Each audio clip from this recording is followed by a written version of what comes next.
All right, good morning, everybody. This is our second to the last lecture, and I got the YouTube live stream on right now. Cool. So I hope you guys had a chance to take a look at the practice exam because that's what we are going to be talking about today. Now, do note that the exam has 2 hours, and we only have 80 minutes right now to talk about it. So I might extend it a little bit past the end of the class. That might be needed, maybe not. So we're gonna take a look at that. We still got about 5 more minutes before the class starts. So if you guys have any questions to ask, you can post it in the text channel or you can ask it using the voice channel. Either way is fine.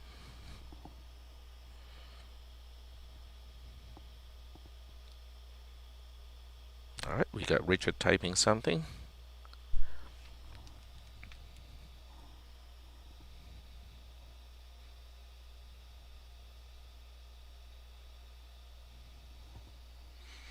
Alright, so will we be allowed to use Logisim and the assembler during the final exam? The answer is absolutely.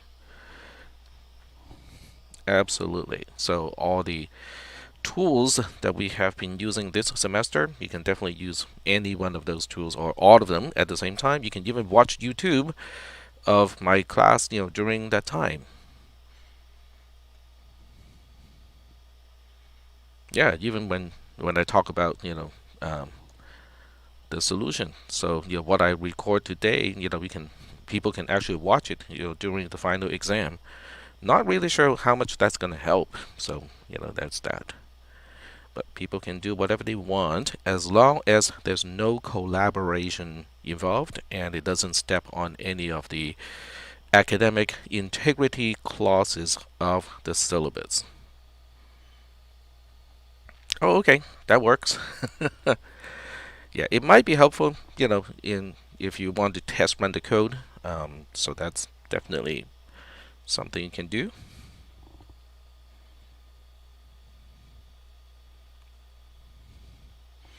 Yeah, I have to say that the River Spider is kind of kludged together tool. I'm just using a combination of Bash scripts and Google script on the other side, Google web app on the other side to get things done, and so it's not really a very professional tool, but it gets the job done. That's what matters.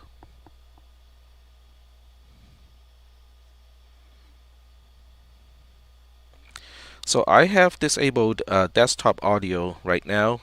So if people want to have your voices recorded, when you ask questions using the voice channel, let me know. If not, I can kind of keep it, kind of disabled.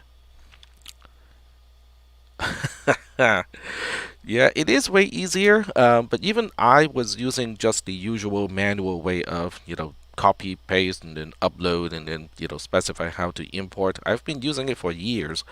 Um, and yes, there are a few more steps. There are a few more steps doing it that way, but eventually, it all boils down in this class. It really boils down to the understanding of the material. The tool does help a little bit, I would say, but it's not really that much. Like having syntax highlighting. You guys can see it on my screen right now. Oh, I have not shared my screen. Nope, it is shared. So what you can see on the screen right now is the result of syntax highlighting. So it does help. Okay, when I type something that's not syntactically correct, it does kind of flag me, go like, hey, there's something wrong on this line. So it helps a little bit.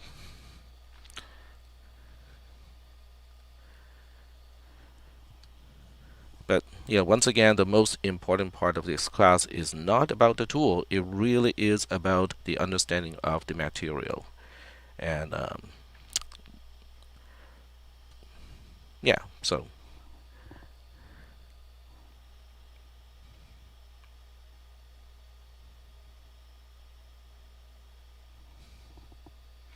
we got about 50 seconds or so before I start the class.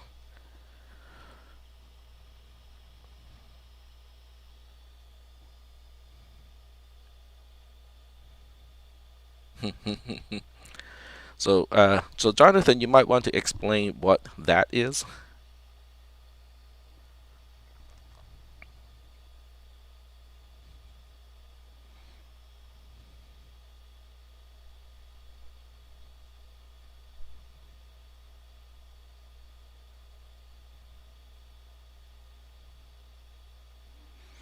I don't think it's a compiler. So to say that it is a compiler may be a slightly false advertisement because it does not translate C code into assembler code, as far as I know.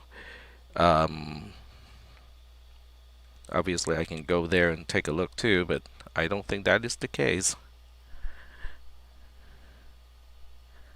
Because writing a compiler is not easy. Okay, that's just not easy to do.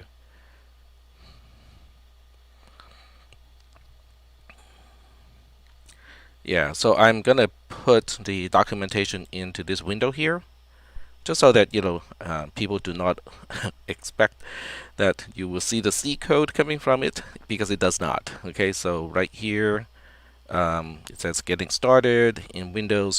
This is how you kind of supply your file, and then it will do the quote unquote compiling, but it doesn't actually do it, because according to the explanation here, it will assemble your file and output it to the same folder. It will use the same name as the input file sense extension. If you would like to specify your own output file name, file path, you can do the following. And let's see, you can add target release folder to your environment path, so you can call it from anywhere. Okay, fine. Add virtual machine to help with analysis.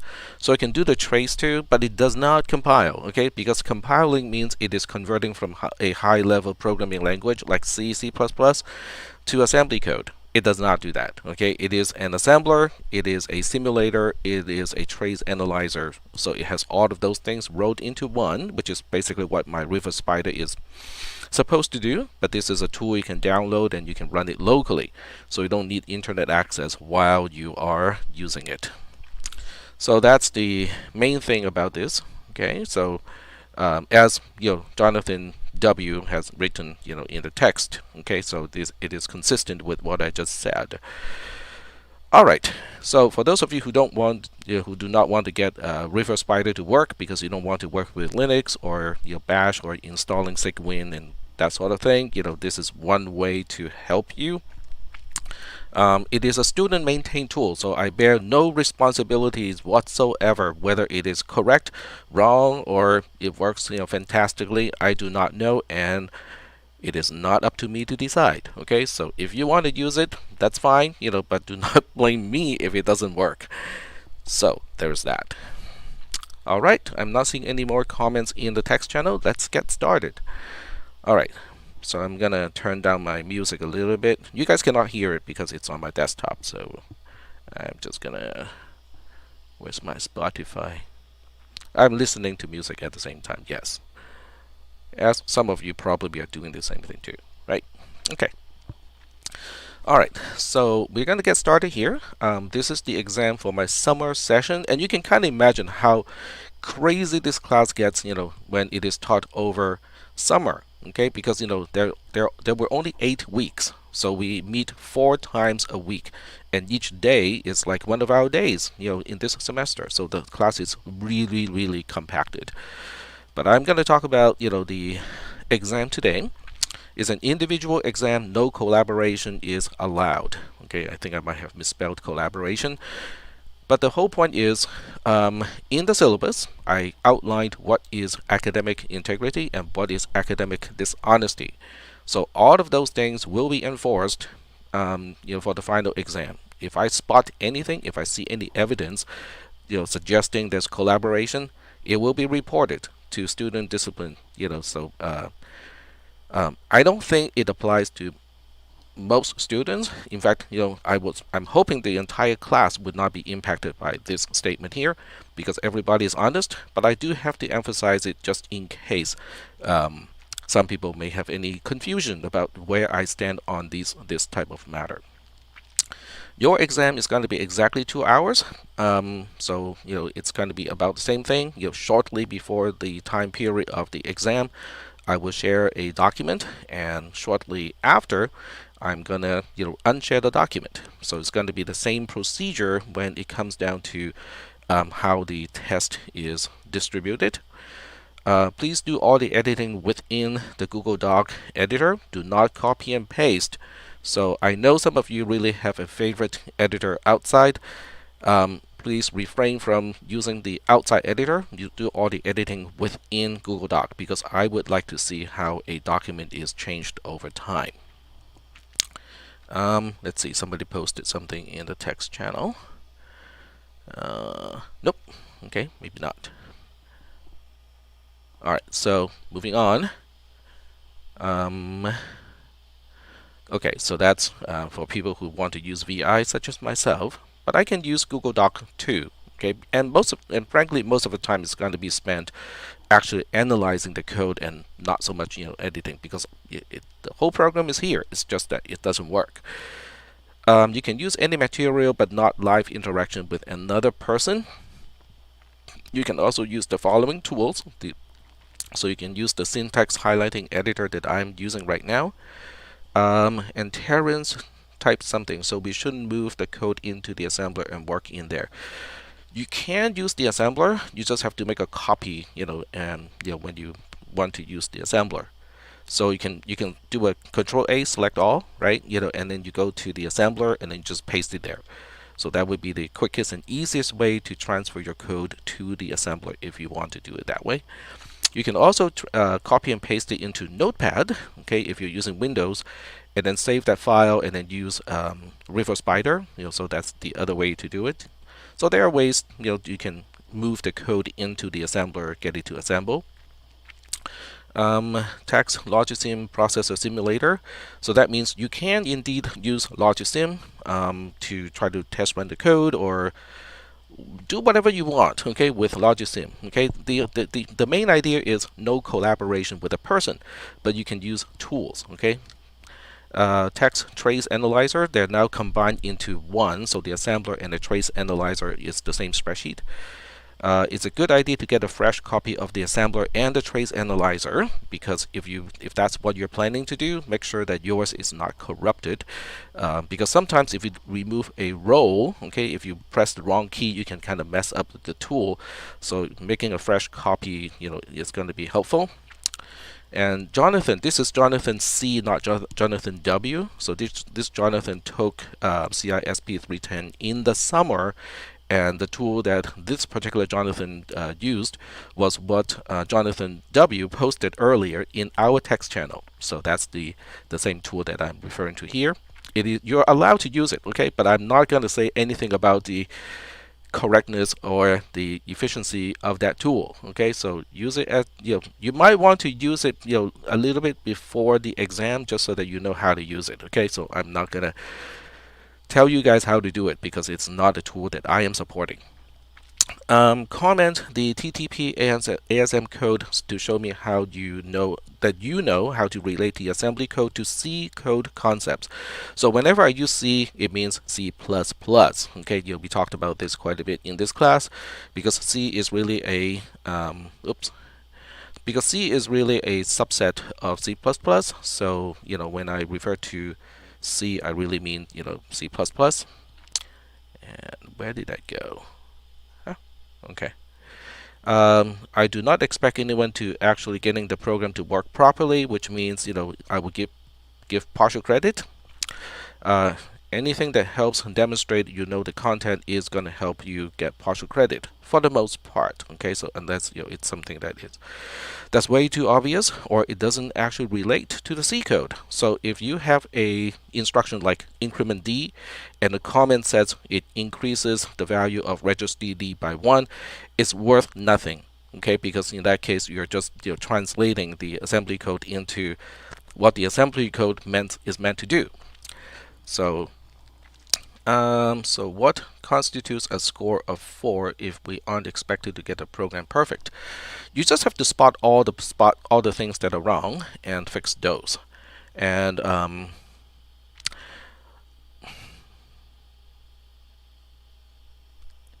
sometimes I would give people full credit, even if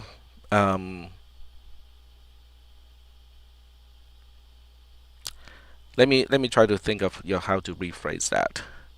So a 4.0, is not necessarily, getting everything perfectly done, because there are a few things. Okay, one is I might, okay, nudge the points after the test. So that's one. And number two is sometimes, people would fix everything that is necessary that needs to be fixed, and then they put in some extra changes that is not necessary. So those people will still get a perfect score for the most part, because later on you will see that changes that is not needed can potentially lead to points deducted. Because I don't want people to rewrite the entire C code in assembly code, because that's kind of not the point of the whole test. Let's see. All right, so let's see. Oh, Richard is typing, so I'm gonna wait a little bit until Richard is done typing there. While in doubt, add more comments. So your comments would basically help me understand that you understand certain concepts, and that's important. All right, so Richard said, since I mentioned that comments are crucial, taking that example you made with increment D, so you have to look at increment D in the context. So just saying that the allocate space on the stack may not be sufficient, because if it is at the end of a subroutine, then it is basically popping the return address, and that so it has to relate to the C construct, and C does not understand the stack at all. Okay, when you're writing C code, nobody tells you anything about, oh, there is a stack here. So you kind of have to relate to concepts that are relevant, or as relevant as possible, to C code.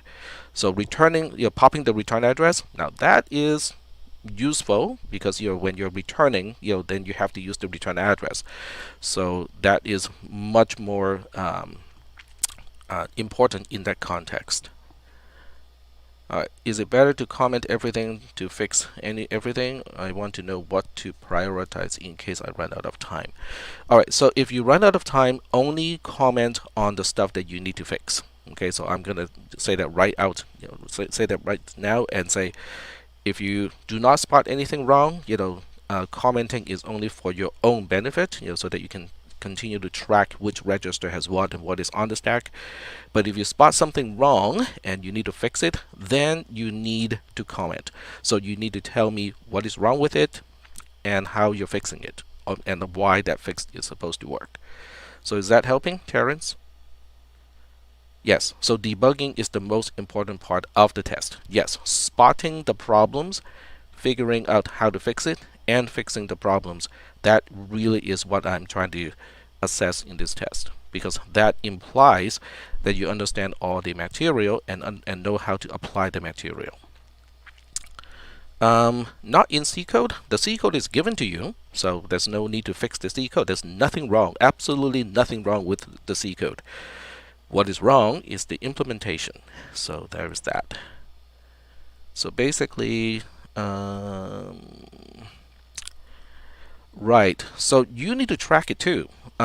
And what that means is, if you don't comment anything in this code, it'll be extremely difficult to spot the problems, because then it would be hard to track what is in the register, what is on the stack. Do I need to account for an offset, because something is already pushed on the stack? Without your own comments, it will be difficult for you to track all that stuff. So the comments is not really just for grading purposes. The comment is also for you to kind of keep track of what is on the stack. Is there going to be assembly language you gave us? Yes.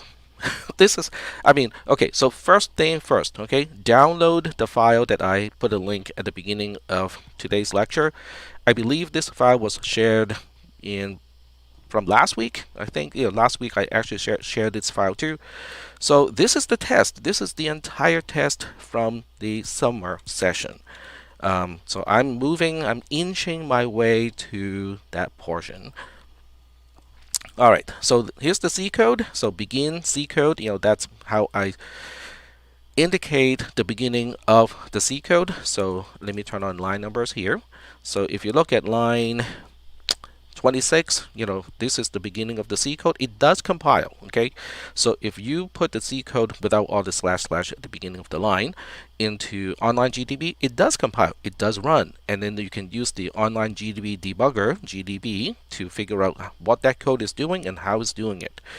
So the C code is from line 25 all the way to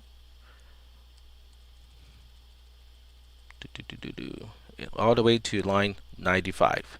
So from line 25 to 95 is the actual C code. If you remove all the comments at the beginning of a line, it does compile, it does work. Okay. So the question is, what about the implementation in assembly? So the assembly code is starting from line 121. So the key here is to spot problems within the assembly code and fix the assembly code version of the C code. So you do not need to translate C code into assembly code, but you do need to look at my faulty implementation of the program and fix the problems. That is the key to this particular exam, or at least the one in the summer. So do we have any questions about what we are dealing with here?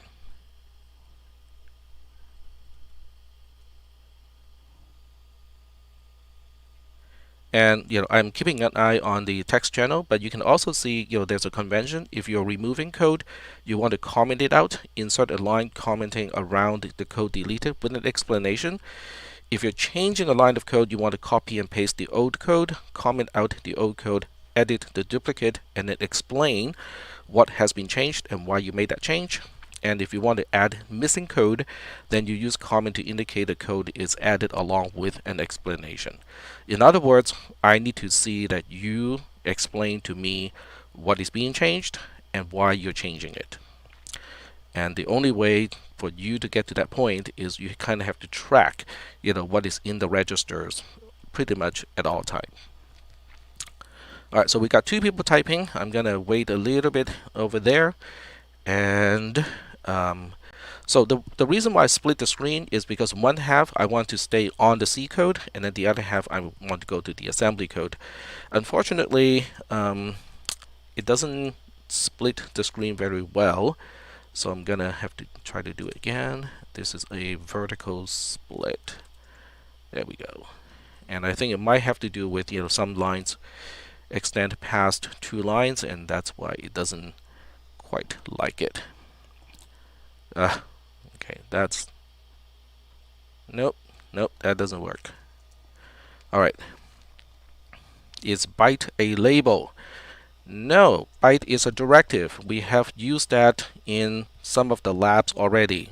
Byte is a directive. It tells the assembler to allocate a byte, and then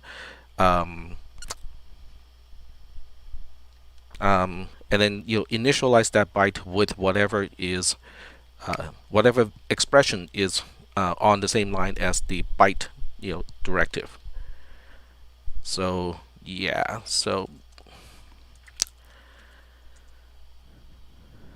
and you can definitely read the assembler manual, which explains a lot of the things that we do. But doing it during the exam is probably not going to be very productive. So I would suggest that you guys do that before the exam. Okay, make sure that you understand all of the instructions, all of the directives, and also review the labs. Okay, because that's part of what the labs are supposed to do. They're gonna give you some idea of how to do, how to use the instructions. And also the byte thing, I put it into the current homework assignment. So your current homework assignment also has byte in it too. So anyway, all right. So here I'm. Oh, okay. It doesn't like that like that. All right. So let's try that, and we make this read only, and then we'll do it on this side and actually make changes here. So the other way didn't work. Okay, when I tried to do a vertical split, for some reason, I think it has to do with the lines getting too long. It doesn't scroll correctly. So I have to kind of do this in a slightly different way, like that. And this one I'm gonna say edit anyway. Alright, will the labs be graded before the test so we can use them as references for the final? Okay, I can do that. I can grade all the labs before. And also for, okay, how about this? I give you the solution to the labs. So that may or may not include having yours graded, but I'll give you my solution. Would that be helpful? Or as helpful? Okay. All right, excellent. So let me know which one of the labs I have not given you the solution yet. I know there's one due on Thursday, so obviously I'm not going to give you the solution to the one that's due on Thursday. But anyone prior to that one, I can give you the solution like, right after class today. So just let me know which one and I will get that done. Alright, so let's go ahead and get started. We have used up 20 minutes already, so we only got, let's see, 1 hour left. So let's see how far we can push this in 1 hour. Alright, so the left hand side is the C code, and then on the right hand side we have the assembly code. So you have to basically look at every single line in the C code and ask, okay, is that done correctly? So we have a struct with the name of uint16, and it has two members, one is low and one is high. So I look at my definition over here, uint16 underscore low is the offset to the member low at 0. That seems right. And then we have high, which is 1 byte after low, because low is just a byte. So that seems right too. And then we got size here. Size is uint16 underscore high 1 plus, which is the size of high. That seems right too. So we got these labels defined correctly. And then at the beginning of the entire program, we have a no op and then a JMP to main, so that we don't end up executing the definition of the subroutines in between. Alright, so now we are on to line 34 of the C code. Line 34 of the C code is defining a global variable called uint16.1, and in curly braces it specifies 1 and 0. So the 1 is going to the low member, and then the 0 is going to the high member. This is how you initialize a global variable that is a structure. And in assembly code, we simply have to specify the content of the global variable in the sequence of the bytes that is supposed to be in the structure. So the 1 is going into the member low because it is the first thing in the structure, and then the 0 is going to the second thing, which is high, member high of the structure. So this is how we get uint16.1 initialized. Do we have, yeah. Yep.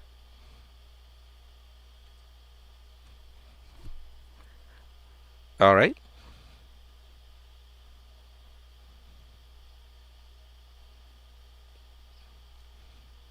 You mean here? On the right side, you mean here? Okay. Mm-hmm. Mm-hmm.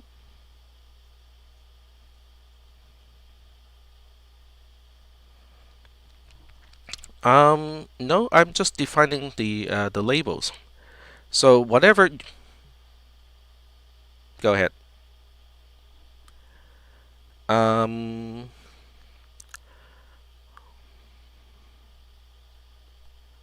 so what?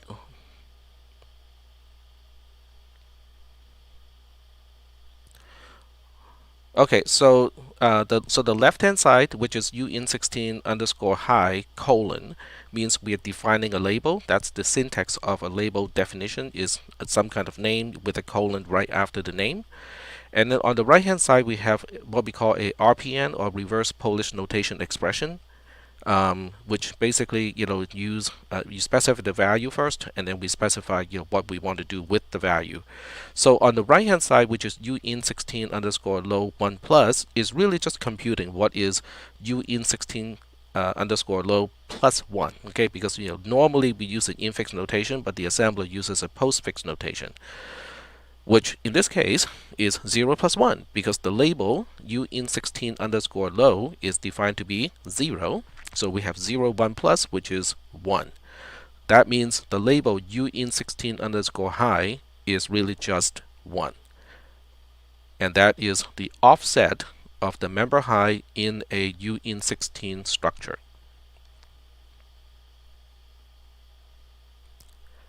That is the same convention that we have used last week when we talked about structures. Yeah, go ahead.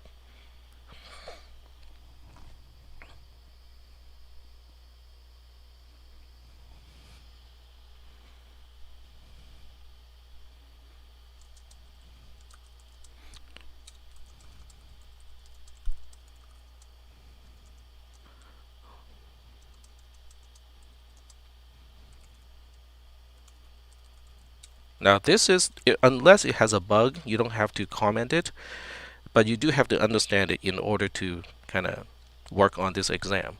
So, this is how I would comment it, because that's what it is. It is the offset of member high from the beginning of a struct uint16. That's basically what it is. It's just an offset from the beginning of a structure to a specific member of the structure. And the next line, this one would be the size of a structure of the type uint16. Oh, okay, I can turn off the camera. Let me see, right there. Alright, so now I can make all kinds of faces that you cannot see me. Alright. Alright, so the next line is uint16 underscore size, which is the size of a structure of the type uint16. I kind of explained that already. So, any other questions before we continue?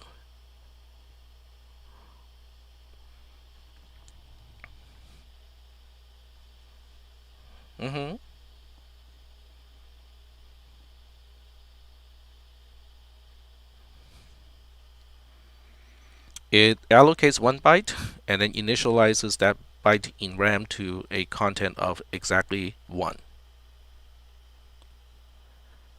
How does it do that?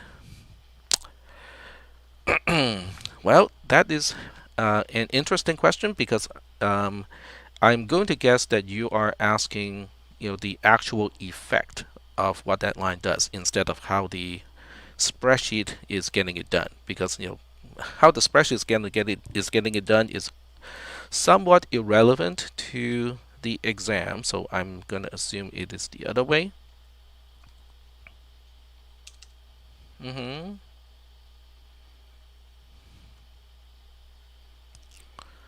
Right.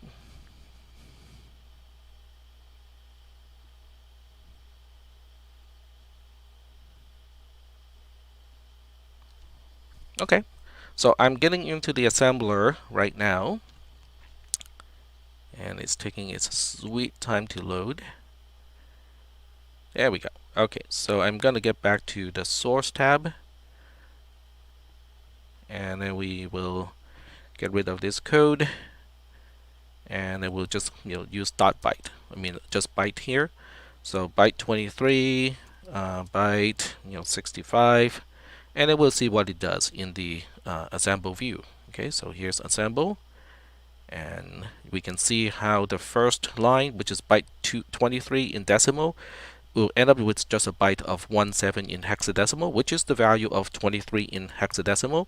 And then on the second line, we have 65, which is 41 in hexadecimal. So that's all it does, is to allocate a byte, and we specify the value of that byte in decimal, and then it will basically use up one location of RAM and put use the binary representation of the same value at that location. The other thing you can also do is to look at the RAM file, because the RAM file will tell you exactly what goes into RAM, and that's all we're going to put into RAM is 17 as 1 byte and then 41 as the second byte. Does that explain what the byte does? It That's all it does. I mean, there's no, I can't explain it in any other way, other than we just specified, we allocate a byte, we initialize that byte to whatever is the binary representation of the decimal or whatever the expression is. This doesn't have to be a single thing. So you can have 23 two times. That becomes 2 times 23, which is 46. And 46 is 2e, if I remember correctly. So we'll check it out. Yep, it is 2e. There we go. Is that helping?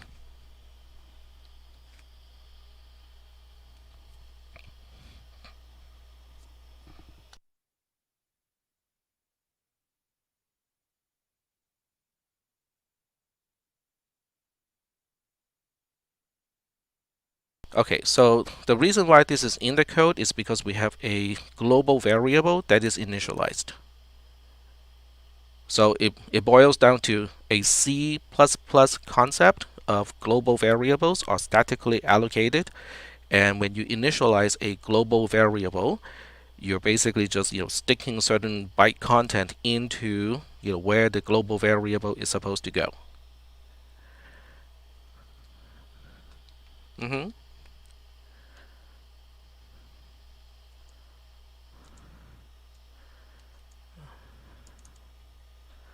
Uh,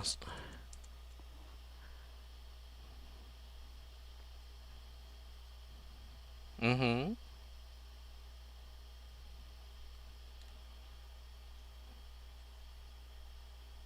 That is not supposed to be the case because you guys have taken CISP 360.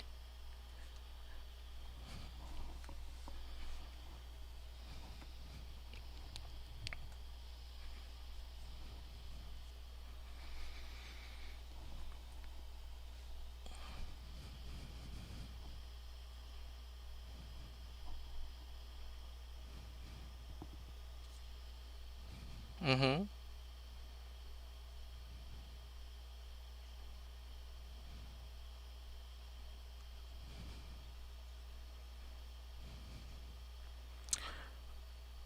All right, so to answer that question, to understand the purpose of the program, um, there's no there's no need to understand quote unquote the purpose of the program because our job in this class is to translate the C code into assembly code. And the C code does compile, which means you can put it into an environment like GCC. I mean, not GCC, but online GDB. And using that tool, you can understand what the C code is actually doing. So instead of me describing what it is supposed to do, the code itself is self-documenting in a certain sense. But our focus is translating C constructs into assembly language constructs. So yeah.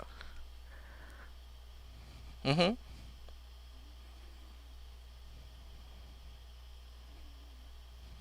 Mm-hmm.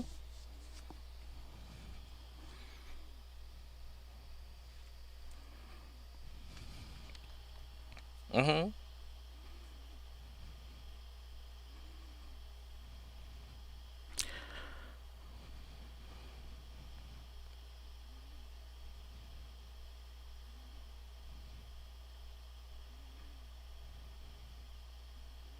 All right, so I can tell you what kind of assumption I work out of.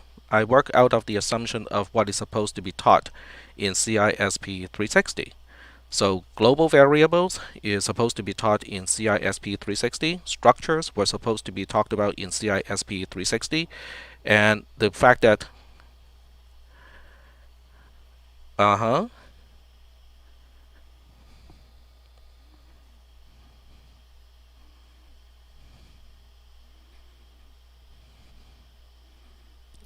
you mean line 34 of the C code?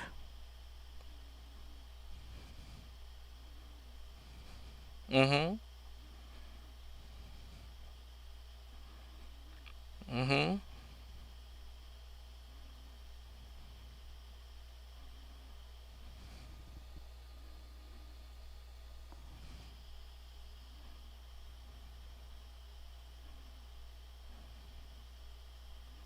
mm. Well, um, there's nothing in the C code here. Um, okay, so let me make this clear.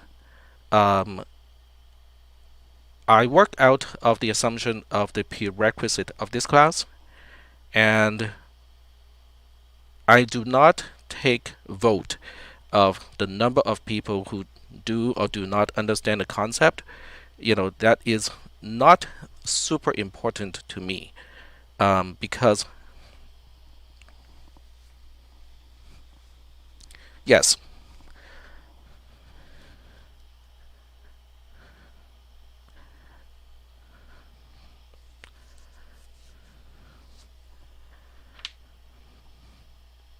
yes, yes.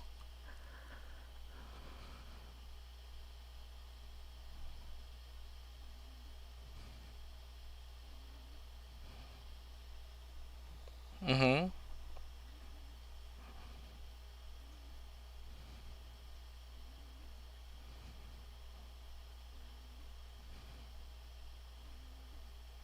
Mm, all right. So, okay. So what you were taught were individual concepts, and this is the application of those concepts combined. In other words, you were taught. Hopefully you were taught what a global variable is, and hopefully you were taught what is a initialized global variable, and also hopefully you were taught what the structure is. And line 34 is a combination of those concepts.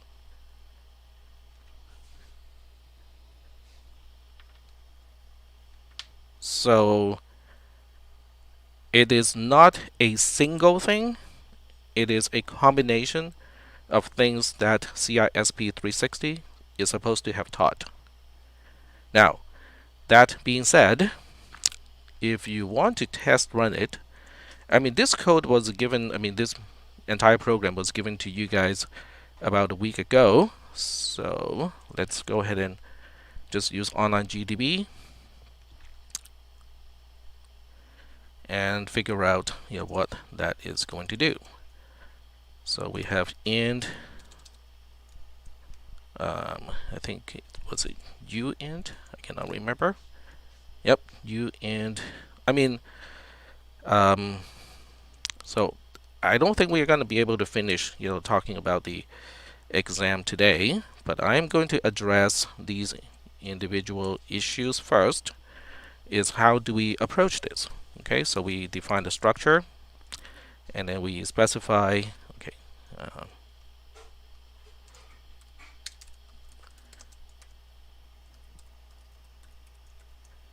there we go. And then we have uint 8 underscore t low. There you go. And then what we do is we just make a global variable. Okay, so we say struct uint16 v1 for variable 1 equals to 1 0 right there. And then we put a breakpoint in the program so that we can stop in the debugger. And then we specify this is just regular C, not even C++. And then we say debug. Alright, so I made a mistake because I forgot that we need a semicolon here. Okay, there we go. So now we can say run the program. It hits the breakpoint, and then we say print what is in v1, and that's what is in v1. We initialize member low to 1, and we initialize member high to 0. That's what the code does.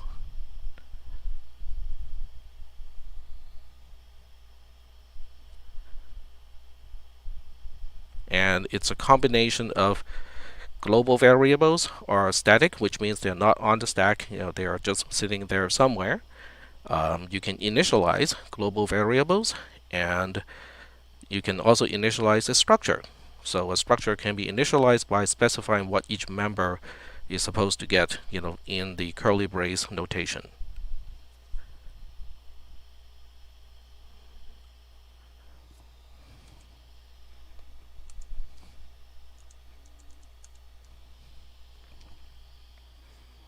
Mm-hmm.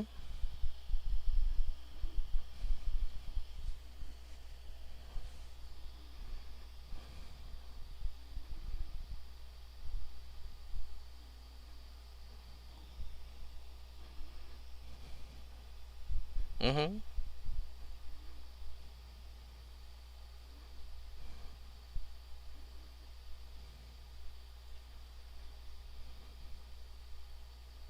I think you're.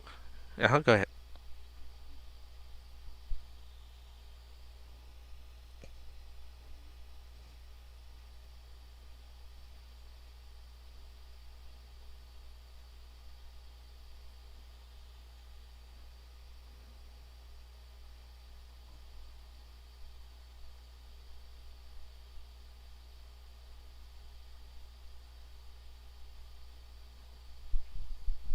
Mm-hmm.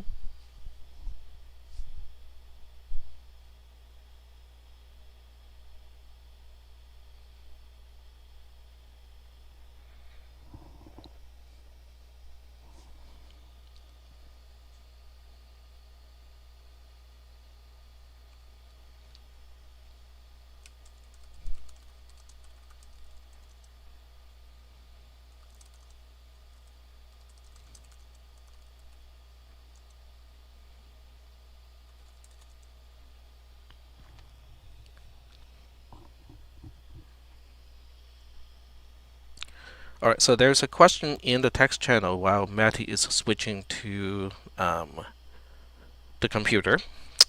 So I am going to address that question first. So in the assembler, okay, yeah, I can hear you. Yep, go ahead, Maddie.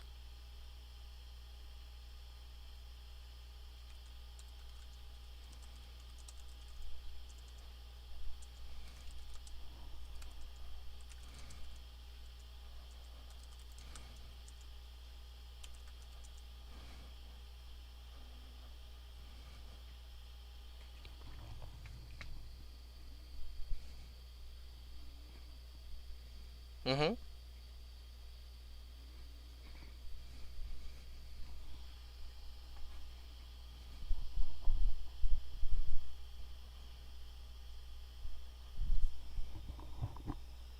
Mm-hmm.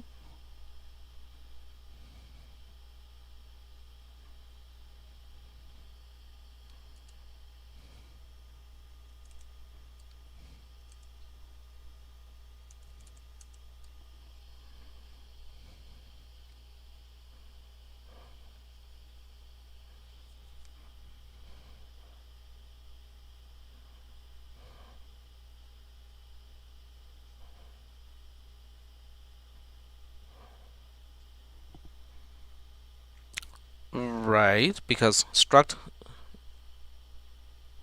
uint16 specifies the type of the global variable, which has a name of uint16.1, and then the equal symbol means we want to initialize it as a global variable, and then open curly brace begins, the specification of the value in the structure, and then it is in the order of how the members are defined.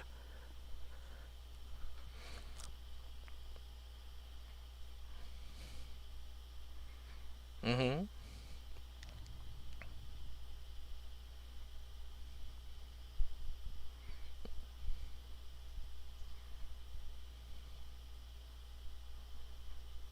Oh, wait. Oh, okay. Hold that thought.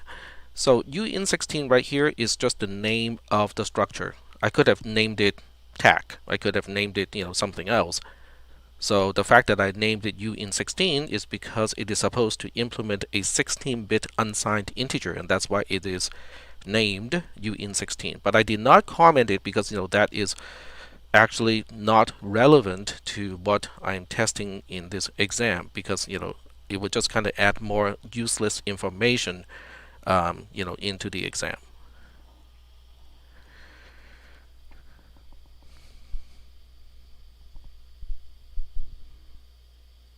I can add comments, okay, but I don't want anyone to complain to me and go like, you have added too much comment, and the comment does not help, with the translation of the C code into assembly code, because that's what we are trying to do, is to just look at line 39 by itself without even understanding what is X, what is Y, what is low, what is high, just understanding that low and high are members of a structure that is pointed to by X and Y, and that structure is UN16, and it is defined as specified in on line 31 and line 30 and 31. How do we get the code done on line 39? So because that is the level of translation we are trying to do, it is not as important to understand, what the entire type uint16 is supposed to do. But that's just my view. If you guys want, full comments, of, the C code, I can certainly do it, but I think it's just going to add more confusion to the whole thing. And of course, I can always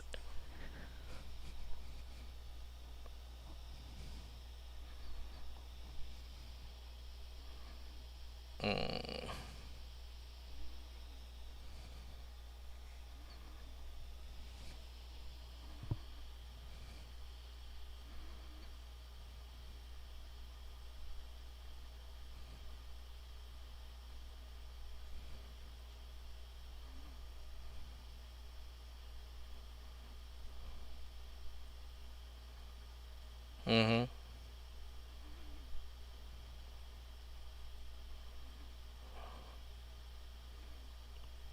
But that is not the only way to do it. So I think it boils down to a competency of understanding the C code. So let me just kind of move forward to line 39, and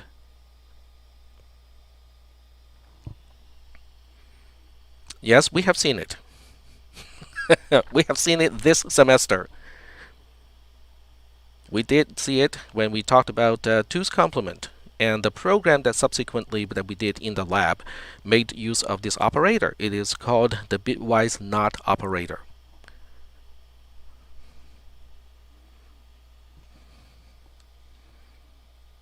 Yeah.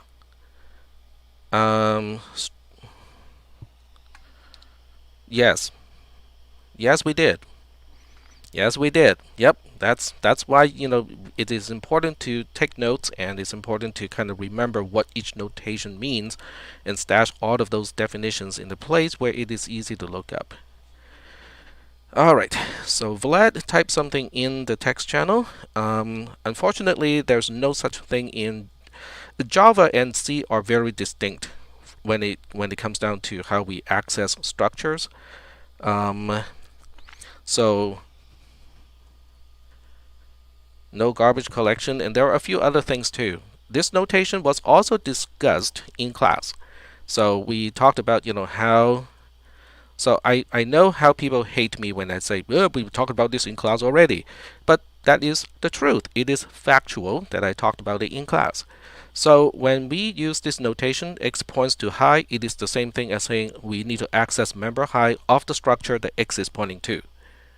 So I hope that answers Vlad's question, because there's no dot notation that can be directly applied here, because x is not a structure. X is a pointer to a structure, and that is why Java is not an appropriate prerequisite of this class, because Java does not have pointers, and therefore it has no concept of dereferencing a pointer either. So anyone who has just Java as the prerequisite of this class needs to kind of make up for that difference.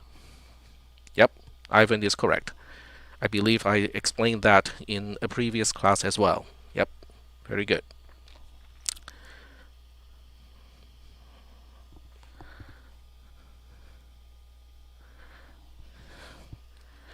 And that's what I was doing a little bit earlier. So I gave you the source code here. It's really just whatever location we are up to at this point. So the first location 00, is no up. The two other locations right after that is JMPI, which I think is 40 in hexadecimal, and then main is wherever main is located. So this would be byte 3, this would be byte 4. So they're really just sequentially allocated and subsequently initialized as specified in the order of the assembly code. So when you look at this and you look at the assembly code, That's why the assemble view is really helpful, because it shows you how the source code is corresponding to the bytes that are actually generated. So if you remember from one of the labs, okay, column X and column Y, they are the actual content in RAM. So in this case, the content in RAM would be 004005, 0C for the byte 12, and 717 for the byte 23, and then we have main defined as location 5, and then we have the hold instruction, which is a 01 as the end of this entire program. So does that help? Okay, excellent. Yeah, so I gave you guys a template of code to test with the Fibonacci homework assignment. Not maybe not with that one. Maybe with the current assignment. Okay, the current one that has to do with structures. So if you were to assemble that program, you would have seen kind of the same thing. Where the byte is really just specifying, oh, the next byte location, whatever the next one is gonna have this content. Okay, and the content is specified in as a base 10 number in this case, but once again you can have an expression, so you can even have main labeled references, and you can even do a multiplication. Now whether that makes sense or not, probably not, but this becomes 12 times whatever value main is defined to be. And when you look at the assemble tab, because main is 5 times 12 is 60. 60 does have a hexadecimal representation of 3C, because it's 3 times 16, which is 48, plus C, which is 12. So when you add 48 and 12, you get 60. So that's kind of what byte does. I mean, all it does is to allocate a byte, and then whatever expression you specify after byte specifies the value of that byte. So there we go. Are we okay so far? I mean, the byte notation has been used in one of the labs too. There was one program, if I remember correctly, in the lab where the entire program was specified by byte. So we have seen it before, used in a very weird context, because all it does is to specify, okay, the next byte is going to have this particular value specified as a binary representation, and so on. So you can indeed specify an entire program in TTP-ASM using byte if you hand assemble everything. So that's kind of what byte does. It's just a way to allocate a byte and specify the initial value. What that byte is going to be used later on depends on how that byte is accessed. Because if you execute that byte, it becomes an opcode. If you get to it using a pointer, then it becomes a value that you're dereferencing. In order to access it, you have to dereference it. So there's no inherent meaning of what byte means. It really depends on the context. So in this case, the context is we have two global variables, and we are using byte to initialize both of those global structure variables. So there's that. Shall we move on?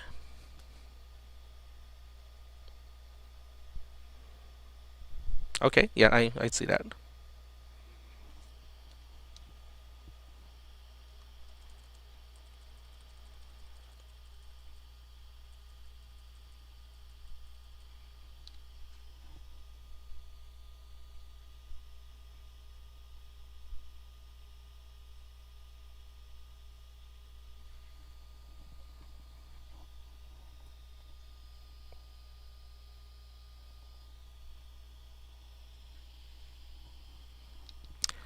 All right. I was just going to say I do remember the assignment, but did not remember byte until now. Aha, okay. I get that.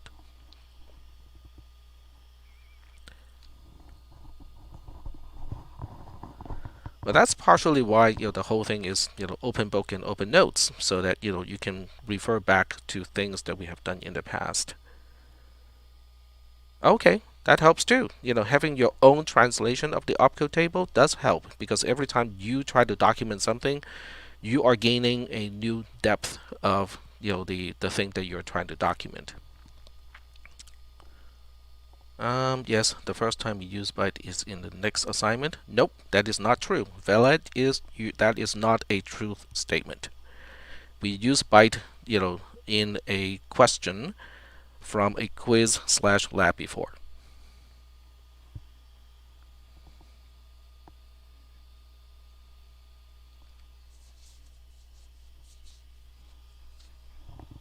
I believe it was one of the last questions of that lab too. All right. Lisa was typing something earlier. I'm not sure whether she's still trying to finish that. Oh, okay. All right. Thank you. All right. So the two byte thing, those are implemented correctly, because one is having 1, 0 as the values of the members, and the other one is having 0 and 0 as the members. So now we are moving on to the implementation of the uint16 add subroutine. It has two parameters, x and y. It returns a pointer to a structure. So once again, this is a combination of the concepts. Okay, we talked about how to return a value. We talked about what a pointer is. So returning a pointer is a combination of those two concepts. Okay, and those two concepts are orthogonal. They do not really interact with each other than they can be combined. So yes.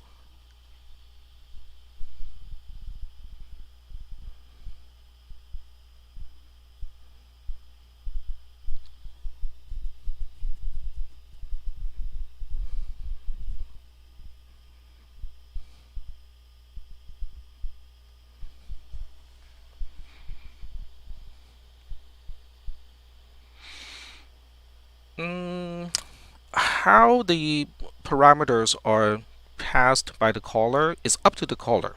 So when we are looking at the code of a subroutine, we do not care how the caller is going to pass the parameters. That is a crucial aspect of having subroutines, is basically separating the caller from the callee. The callee doesn't need to understand anything about what the caller is trying to do. The callee only needs to make the assumption that x is a pointer to a structure, y is a pointer to a structure, and make the assumption that those structures are uint16 structures, and that we are performing these specific operations, and we are supposed to return x as a parameter, as our own return value. So I would suggest not to think too much about how a subroutine is called when we are supposed to implement a subroutine.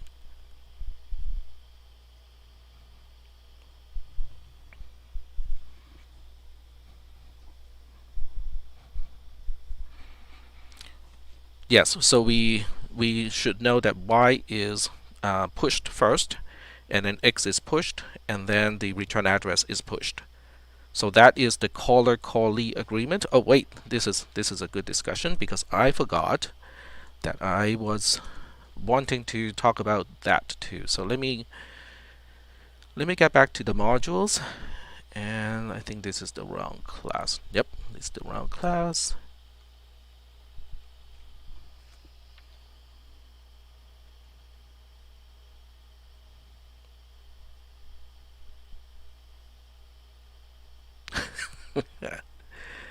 Oh, what is it complaining? Your tab just crashed. Great. Oh.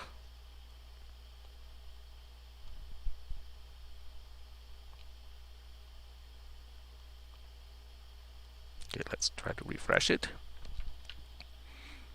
All right. So I wrote a caller-callee agreement document that is in right here. So there is this one.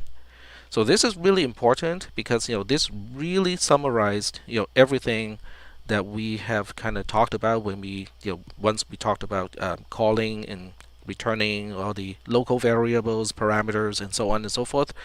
This is a summary of all of that stuff. Okay, it does not include the structure things. So structures are not a part of the caller-callee agreement. and even has a very kind of crude attempt to show you, what is supposed to be on the stack when we have this specific prototype of a function. So I just want to point out that there is this document. It is kind of short, but it does summarize, what we are assuming between the caller and the callee, how those two are communicating. So I just want to point that out.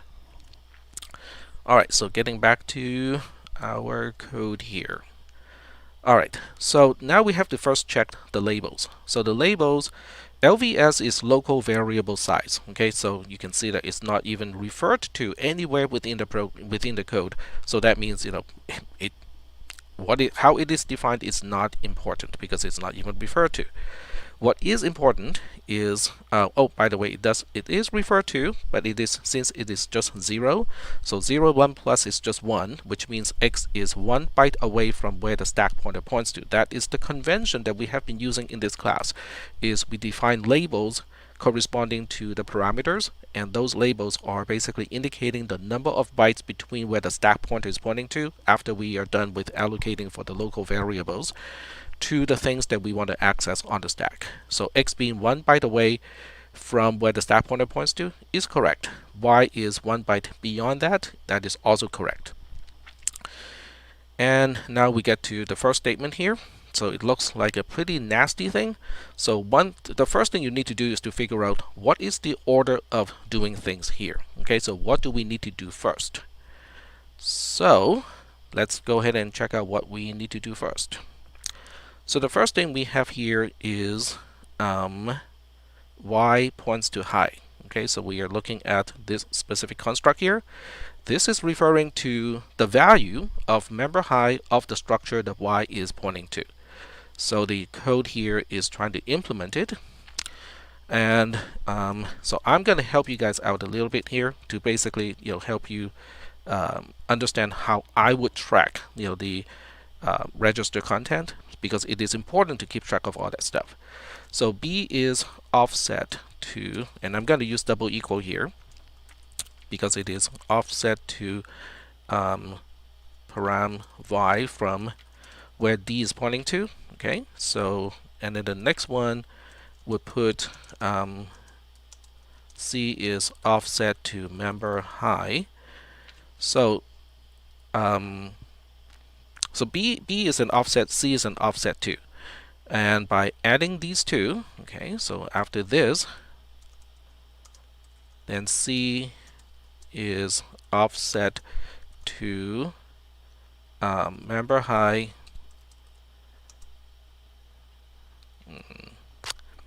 Okay, so this is the first problem that we have is we are trying to get to the value of high as a member of the structure that y is pointing to.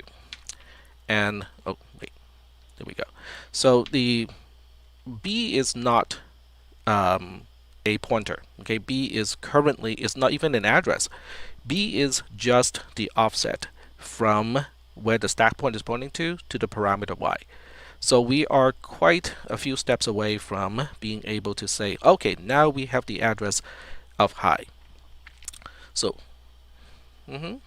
yeah.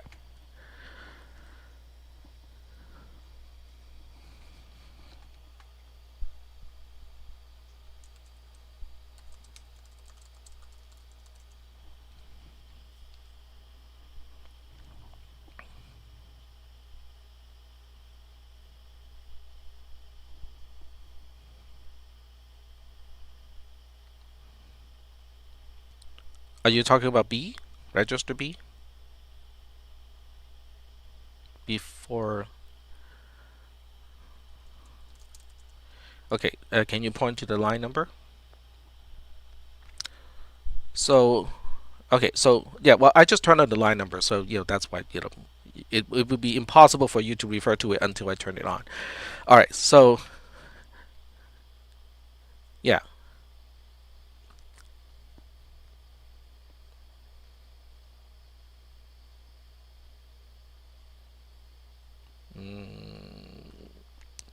Nope, not quite. All right, so I know how this sounds, okay, but that's not the intention. I'm gonna say this. What do you think?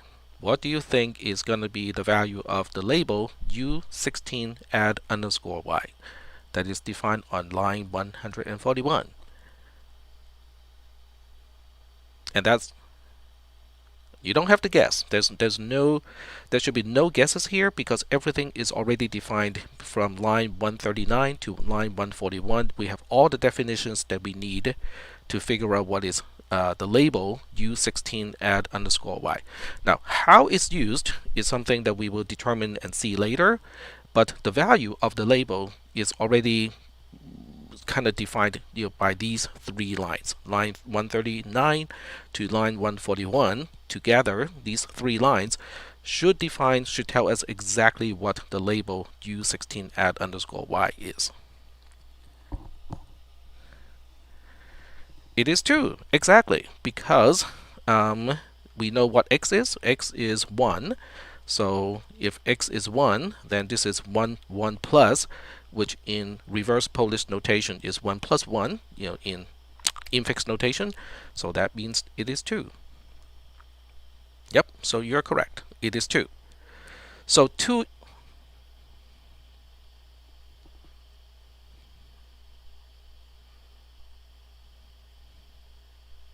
That is correct.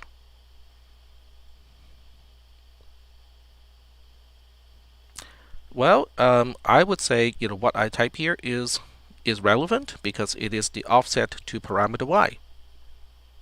Because it is the context, okay? It relates back to the C concept of a parameter. Do you see what I mean? So if you say B has a value of 2, then I ask, okay, how does that relate to the C code? But if you say B is the offset to parameter y from where the stack pointer points to, parameter y is a C++ concept because parameter does not exist in assembly code. It does exist in C++ code. So that relates the assembly code to C code, and that's why it works.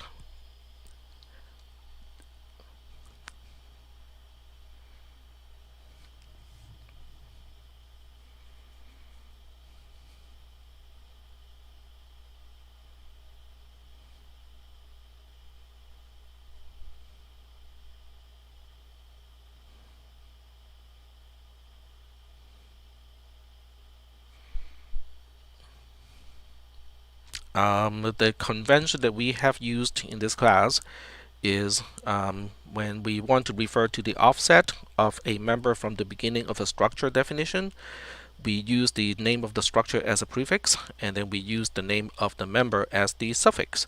So this is the offset of member high from the beginning of a structure of the type uint16.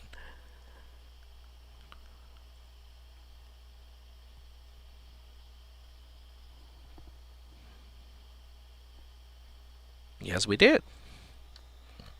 That's one of the first things that we did. It's defined right here on line 122.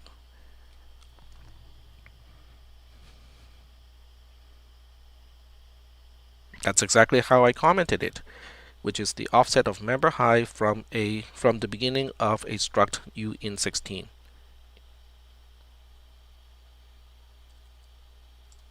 And if you want to add instance, that makes it better.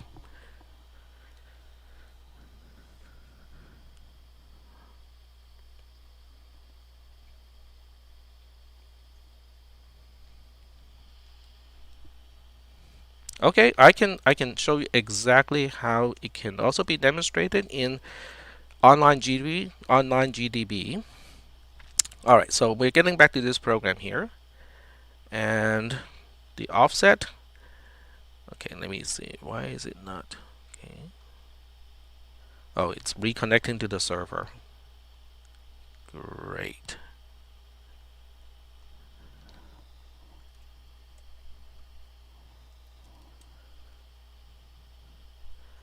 Hmm.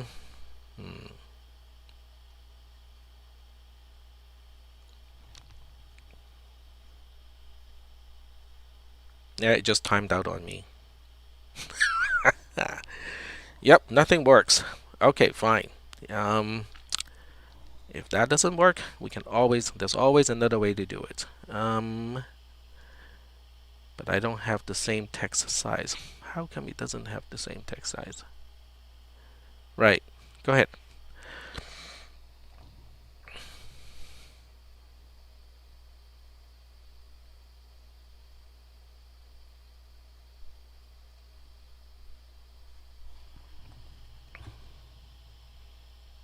Why we use this notation instead of just 0, 1, and 2? Because they're supposed to be relative to each other. Because if I want to change if I want to change low to be an array, so it's not just 1 byte long, all I need to do here is to change this 1 to whatever the new size of low is supposed to be. Then high would be at the right offset, and then size would be automatically correct as well, because they're all relative to each other. So that means, okay, so in your C++ class, okay, I hope that you guys were exposed to the concept of encapsulation, which is basically the isolation of changes. So when we need to change one thing, we want to minimize the number of things that we have to redefine. Using a relative way to define these labels means, if I need to change the size of one of the members, I can change one thing, right? And then the rest will quote unquote change automatically because they're all relative to each other. If I just use the numerical constant of 0, 1, and 2, then if I change one thing, I'm going to have to make all the subsequent changes manually in order to update the program. So that's why I define everything in a relativistic term. So this way, if I ever need to change the size of a member, I can change just that one thing, and then the rest will update automatically. So that's it's basically a concept in programming where you want to minimize the impact of changes to code, so that you pay the price upfront. Okay, you define things in a way where it is not just an integer, but then you reap the benefit of later on if you ever need to change something or add something. The amount of changes you need to make to the program will be minimal.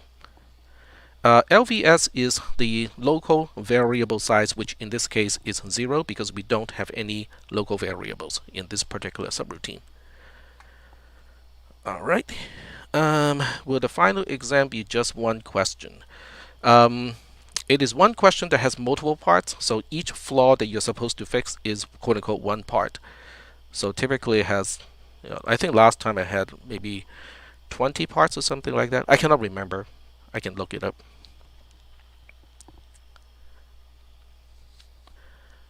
Alrighty.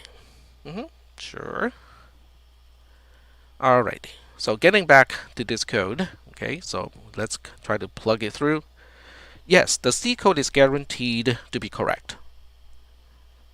Yeah, because otherwise, you guys will be the target is going to be it's going to be a moving target, and it would not be workable. So the C code is correct, okay, or whatever the C code specifies, I want the assembly code to mirror. Okay, so that's the other way to look at it. Is there's the C code, there's the assembly code. The assembly code is supposed to implement whatever the C code is specifying. So the idea is not even about whether the C code is right or not. The idea is, how do we write assembly code to do what the C code is specifying. So there's that. Okay, so lol is typing. So I'm gonna keep an eye on that while okay, there we go. So basically we have to find the mistakes of assembly code and correct them, and also comment. Yes, that is correct. Yep. All right. Okay, so let's move on. And all right, so what we need to do, okay, so we are still trying to get this done, right? We are trying to access member high of the structure the y is pointing to, and then lol typed, and that is why we need to understand the C code, what the C code is doing to get it done right. Yeah, I mean, I mean, technically speaking, you don't even need to run it through online GDB, because it's really just a line by line, construct by construct, expression by expression kind of translation. So we are now translating this particular component. So this is not going to work because I'm trying to add the offset to member high, not to the address of a structure. Because why? Because B is not the address of a structure yet. The only time when you want to add an offset to a member is when you already have the address of a structure, and we don't have that. So so we need to do something about register B. Okay. So the first thing we need to do this is add BD. So after this, now this is something that I have suggested you guys to do, is to comment the code that I have written up to this point in all the previous classes. I hope you guys have been doing it, because it's really kind of useful and important. So at this point, B is the address of parameter y, and then after that we ask, do we want the address of y in this context? The answer is no, because the address of y is the address of an address of a structure, which is not what we want. We want the address of a structure, so we need to dereference it first. So we need a LDBB like that. So now B is parameter y, and parameter y itself is an address of a structure. How do we know? Because y has an asterisk before that, and that means y is a pointer to a struct uint16. So now it makes sense. Okay, so I just broke my own rule, not mentioning what I'm doing to the code. So I'm gonna say add the following 2 lines. Okay. So that B ends up as the address of a struct uint16. There we go. Okay, so with that in place, then by the time we get to line 148, register C is going to be the address of member high of the structure that y is pointing to. So at this point, I'm just going to use the C notation here. It is the address of the member y that y is pointing to. Member y of the structure that y is pointing to. There we go. All right. So is that what we want? Maybe, maybe not. Okay, because right now we have the address, but it is not the actual value of the parameter. So we're going to look at this and go like, maybe, maybe not. So if you want to find out whether that is a mistake or not, whether we need to do a dereference right now, you kind of have to find out what we're going to do to register C later on, which is on line 100 and let's see. So line 157 is the first time we refer back to register C. So register C has the address of a member, and then later on we put something over there. So this is pushing register C on the stack, and then later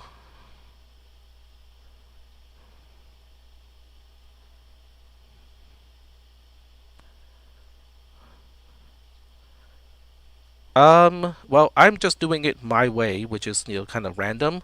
Not random, but the way I look at things is I try to track down how a register is going to be used. You don't have to do it my way. Okay, so let's try to do it not my way.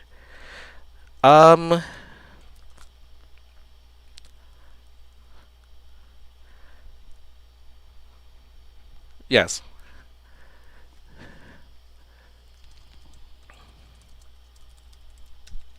Okay, so let's do it the other way. There's usually a bazillion ways of doing the same thing. And I just pick one of those to work with, the one that I'm familiar with. So let's do it the more linear way in this case, because I think more people are they think in a linear fashion. So let's do it this way. So we'll track now what is register A at this point. So register A is offset to member low, and register B still had its old value. So what is register B at this point? So you just kind of have to look back up, and register B is parameter y, which is a pointer to a structure. So that means at this point B is the address of member low of the structure that y is pointing to. And then we boost into a negation of B. So that means B is now the negation of an address. So we want to look at this code here and say, do we want to negate an address?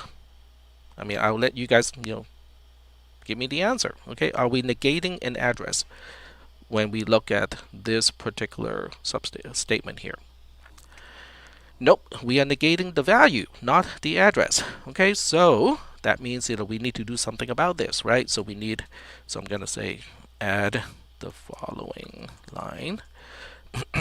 So we need to do LD BB, because this makes B the value of member low of the structure that y is pointing to. So now when we negate it, then we get this. So we can see how B is now this particular value.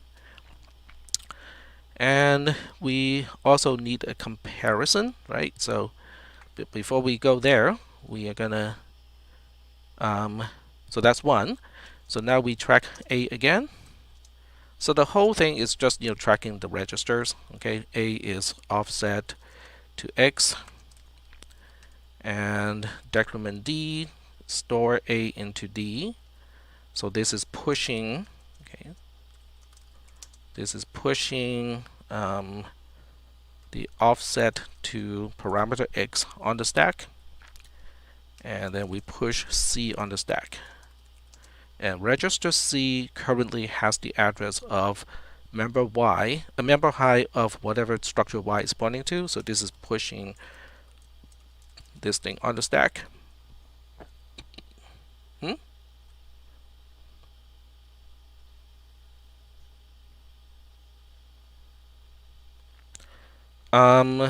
Which line of the assembly code are you referring to? Well, we only got so many registers, and we can't really put everything into registers all the time. So I'm pushing certain things on the stack. Hopefully we are going to use it, retrieve that later on, and make use of those things. So at this point, even I cannot remember what the code is supposed to do. So I'm just documenting what each register has and what I'm pushing on the stack.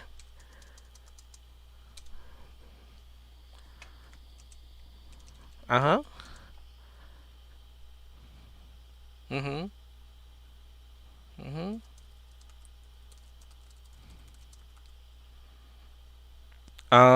Well, all you have to do is to look at what is in the register, what is on the stack, and then try to map it to whatever the C code is trying to do.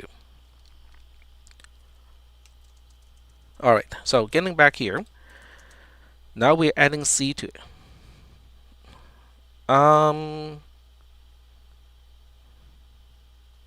Are you lost in the assembly code in terms of how I document what each register is containing, or are you lost in terms of what the C code is trying to do?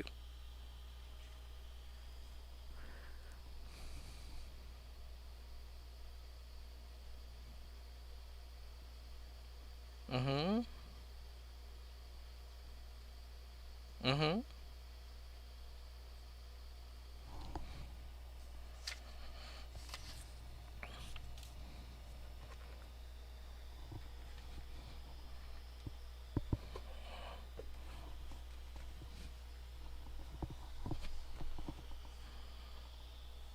Mm-hmm.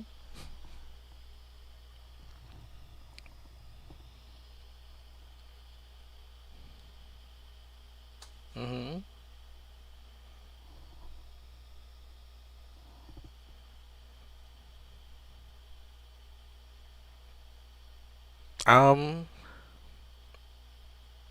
Well, we will see it when we recognize, something, right? So right now I'm just keeping track of all the pieces, and they are not, stitched together yet.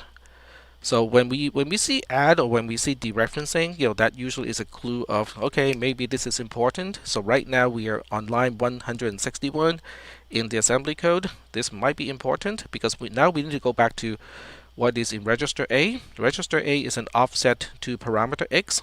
Register C is an offset to member low, and that does not make sense. Okay, so let me ask you guys again.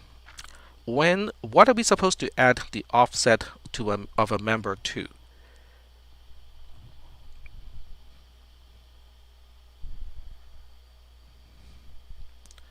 No. Okay, so UN16 underscore low is an offset, but what kind of an offset is it? It is an offset from what to what? So think about that first. No.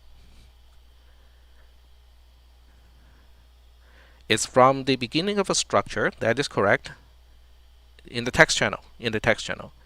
So it's an offset to member low from the beginning of a structure. Yes. So in order to utilize such an offset, what else do we need in addition to the offset itself before it makes sense? What are we supposed to add the offset of a member from the beginning of a structure to in order for it to make sense? Right? The question answers itself, but I'm going to ask you anyway. Yes, absolutely. So we need the beginning of a structure to make sense of this particular add instruction on line 161. So the question is, do we have an address of the beginning of a structure in register A? And if you just kind of go up to look at what is currently in register A, you will find that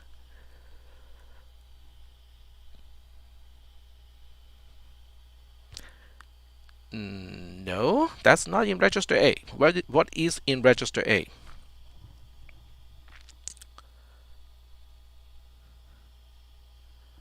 Yes. And what is in register C? No. Register A is offset to X. There we go. And what exactly is the offset to X? It is an offset from what to what?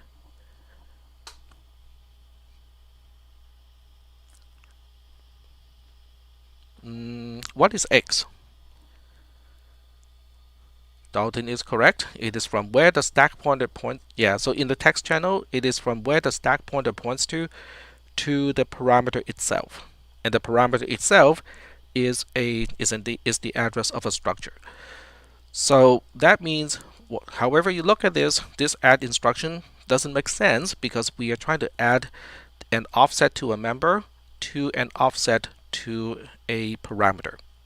So that means we need to register C is not the problem. Okay, the problem is with register A not being the address of of a structure. So to fix this problem, there are two ways to fix it. One way to fix it is to fix it up here before we push it. The second way to fix it is locally, which means we're going to do it here. So when there are several ways to fix the same problem, you can choose however you want to do it. Okay, because if you spot the problem, you just have to fix it. So however you want to fix it is fine. So I would first attempt to fix it here. So we say add the following. And I cannot know how many lines of code we need here because we need register A to be a pointer to a structure. So right now register A is an offset. Okay, so we need add AD. So after this, register A becomes the address of X. And that is not sufficient because we want the value of X. The value of parameter X is an address of a structure, so we need an LDAA. So now register A is X. So now it makes sense, okay, because now register A has the beginning address of an entire structure. Register B has the offset from the beginning of a structure to a specific member of the structure. So after we add these two, then register A becomes the address of the member of the structure that X is pointing to. And the member that we are talking about here is, what is it? Let's see, we're adding C and it's low. There we go. All right, so the number of lines that we have added are 2. Add the addition of the following 2 lines to figure out the value of x, which is an address of a structure. There we go. No. I'm just answering the text question. Dalton asked, instead of the address of x points to low, can we write x.low? The answer is no, because they mean, okay, first of all, x.low refers to the value of the member of x, and x should be a structure in that case. But in this case, we have the address of a member of a structure that x is pointing to. So those two things are well, I wouldn't say entirely different, but they are different enough that the x.low is not the correct answer. X is a pointer to a structure. Yes, that is correct. That's why x.low does not work. Because x.low means x itself is a structure. Alright, so there you go. Alright, so now we have LDAA, which is a single dereference. So after a single dereference, A now has the actual value of member low that x of the structure that x is pointing to. So we finally have the two pieces. We got this piece. We also got this piece over here. So now we can do a comparison. But before we do the comparison, we have some other stuff here. We are popping something back into C. So now the question is, what is register C going to contain after line 168 and 169? But before we answer that question, we want to look at line 168 and line 169 and say, these two instructions combined, do we have a term for that? Regardless of what is on the stack and what is register C doing here, if you look at line 168 and line 69 together, what concept are they combined trying to implement? Yep, exactly. It is popping. So the question now is, what are we popping? Yeah, it is popping. We are retrieving a value from the stack. So the question is, what value on the stack are we popping into register C? This is why it is. I don't care, because we're going to overwrite it. Now, but to answer your question of what is register C right now, this is what register C is right now. That's why it is important to kind of denote what is in a register on every single line, because this is how we track, oh, we still have this value in register C, but it doesn't really matter because we're going to overwrite it. So the question is, it's going to be overwritten. So if we need it and it's overwritten, then it is a bug of the program. It needs to be fixed. But before you can fix the program, you kind of have to track what the program is actually doing. So right now we are overwriting register C with whatever we pushed last on the stack. So that would not be the offset to X, it would be the address of whatever high, the address of member high of the structure that Y is pointing to. So C becomes that at this point. And now we compare A and B. So now the question is, what is in register A and what is in register B? So A minus B is going to be x.low, which is in register A, minus whatever is in register B. And this is also why it is crucial to keep track of what each register has, because now I just have to look up and go like, oh, okay, right here on line 154, register B has the bitwise NOT of member low of the structure that Y is pointing to. So this is what we are doing. We're performing the subtraction, but we are not storing anything back to the registers. So register A nor register B are affected by this compare instruction. And now we have some really weird code of putting putting a value of 1 into B. But that's fine, okay? Because LDI does not change the flags. So that means whatever flag was set earlier would still be set at this point. So now we have a JSI instruction to U16 add ternary done. Okay, so that means we are referring to a label that's defined here, right here. So this defines whether register B is supposed to be 1, reflecting this one over here, or register B should be a 0, which is reflecting this one over here. So the question is, am I performing the branch correctly? All right, so to document this, this is going to it's basically saying, if the sign flag is a 1, go to uint16 add turn done. So the question is that the right thing to do? Well, there are a few things. The S flag is a 1 when, okay, so that goes back to binary comparison, right? So binary comparison and also binary subtraction. So the sign flag being a 1 means bit 7 of the subtraction is a 1.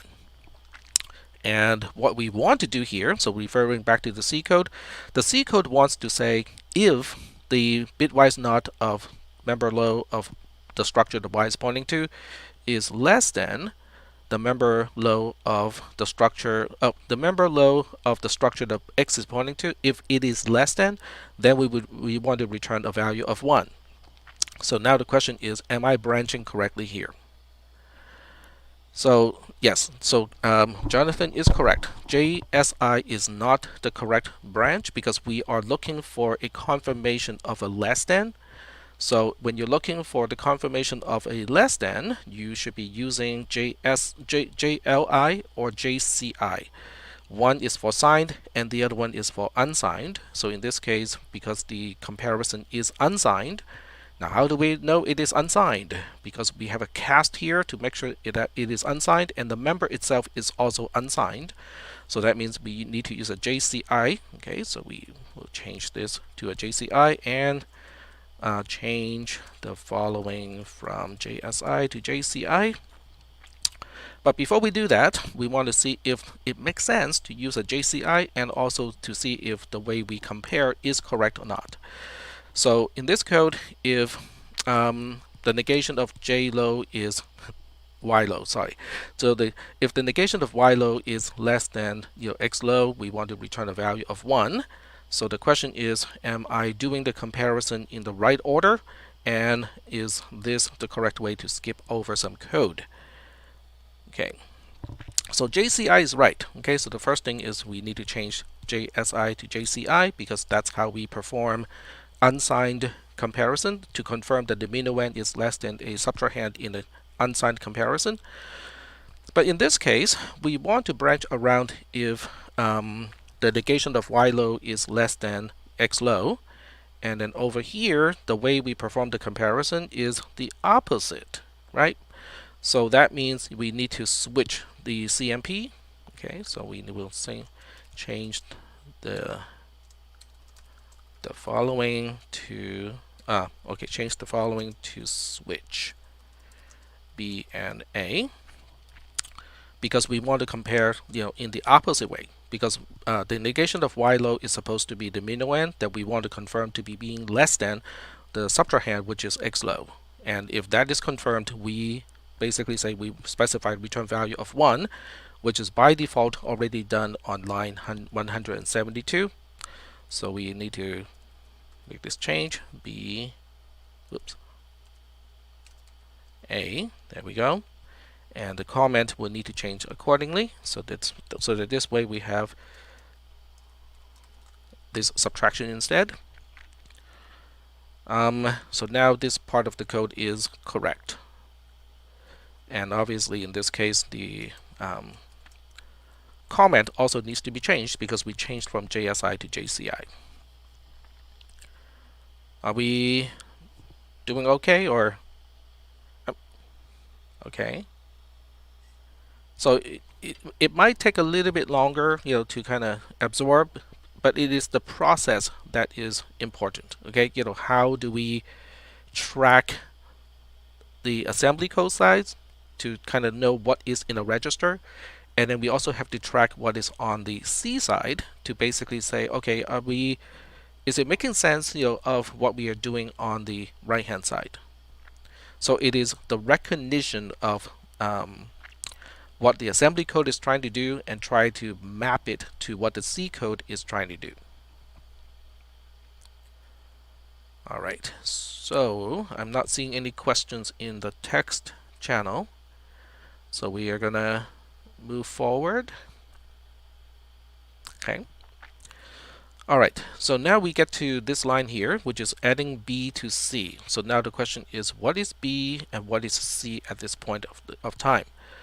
So register C was last modified here when we get down to line 177.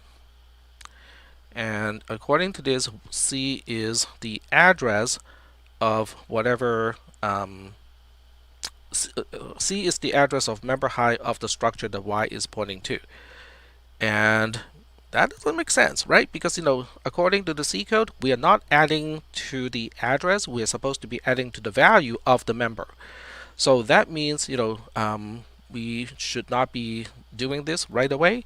We should add a dereference because, we add the following line because C should be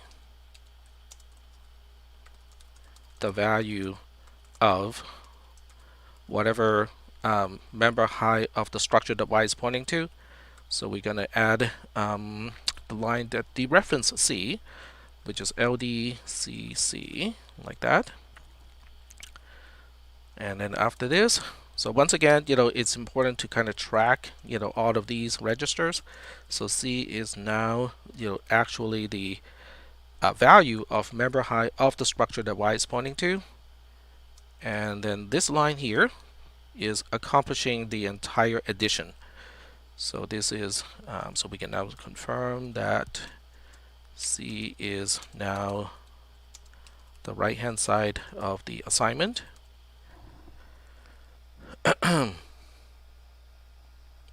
So we do not need to worry about the cast. That is correct. In assembly code, there's no such thing as casting because there's no type whatsoever associated with the bit patterns. A bit pattern is just a bit pattern, just a bunch of zeros and ones. Okay, so there's no signed, no unsigned. The only time that signed versus unsigned makes any difference is when you have conditional branches. So when you have JCI versus JLI, that makes a difference. Okay, are we talking about signed or are we talking about unsigned? But when you're doing addition or subtraction, makes no difference. When you are performing assignment, makes no difference whatsoever. Alrighty, so next line is are these two. Okay, so can someone tell me what line 181 and 182 are doing together? How do we call this operation?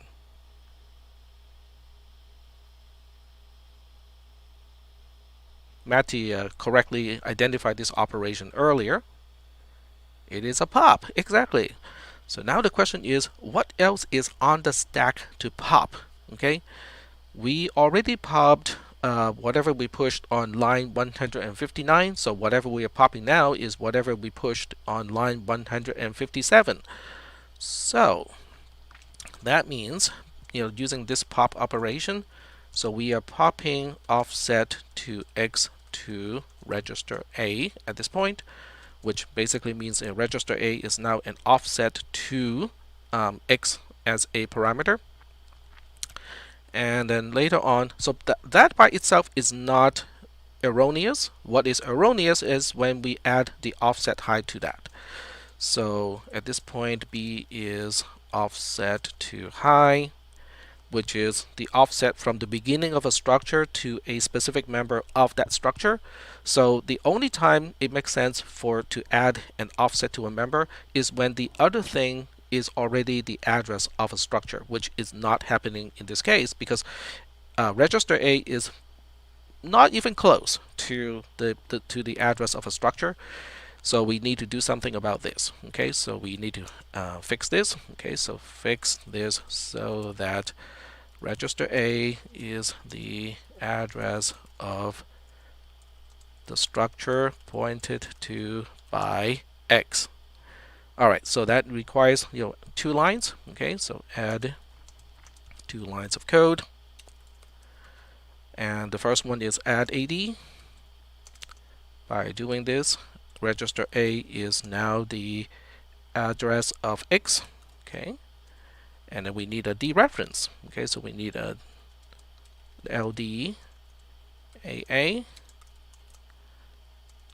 So now A is in fact parameter X.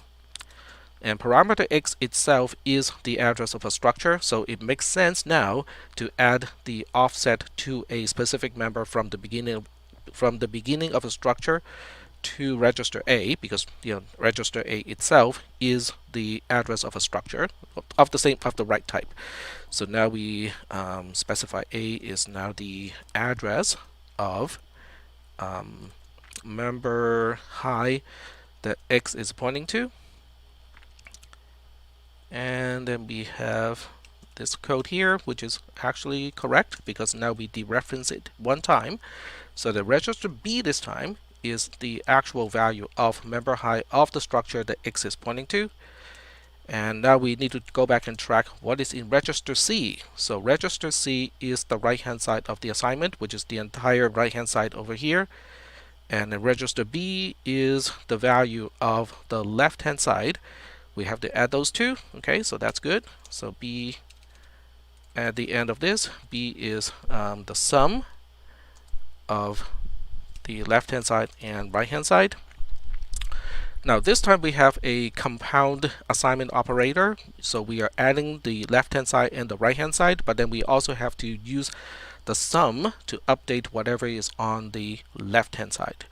So now we have to go back and say, what is register A? Register A is the address of the member that we're supposed to update because that's the left hand side.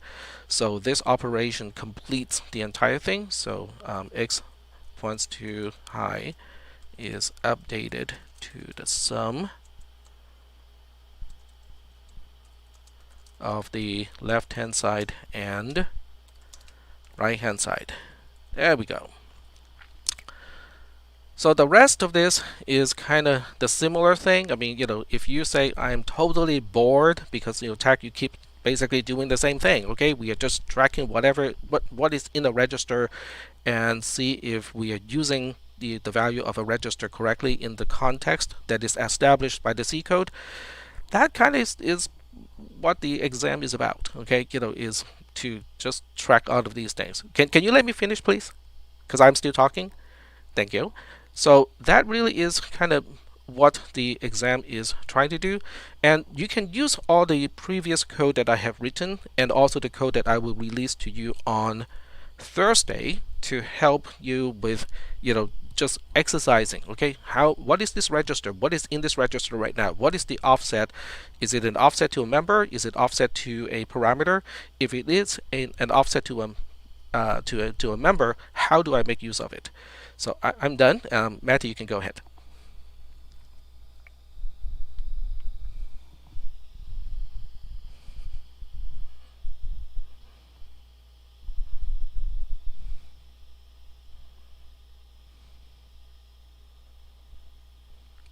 Well, I am not.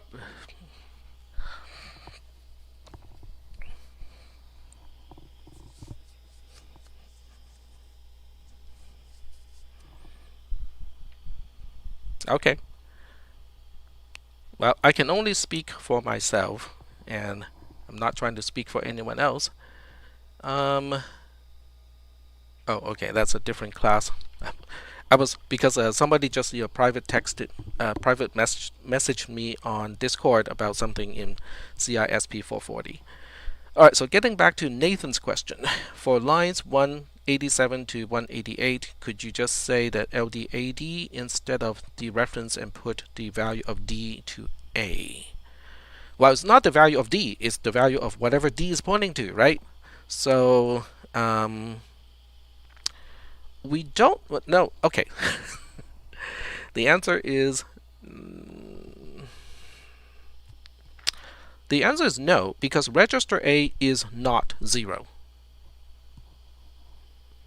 So since register A is okay, first of all, it's not guaranteed to be a 0 because it is supposed to be the address of it's supposed to be okay, so let's track a little bit backwards. Uh,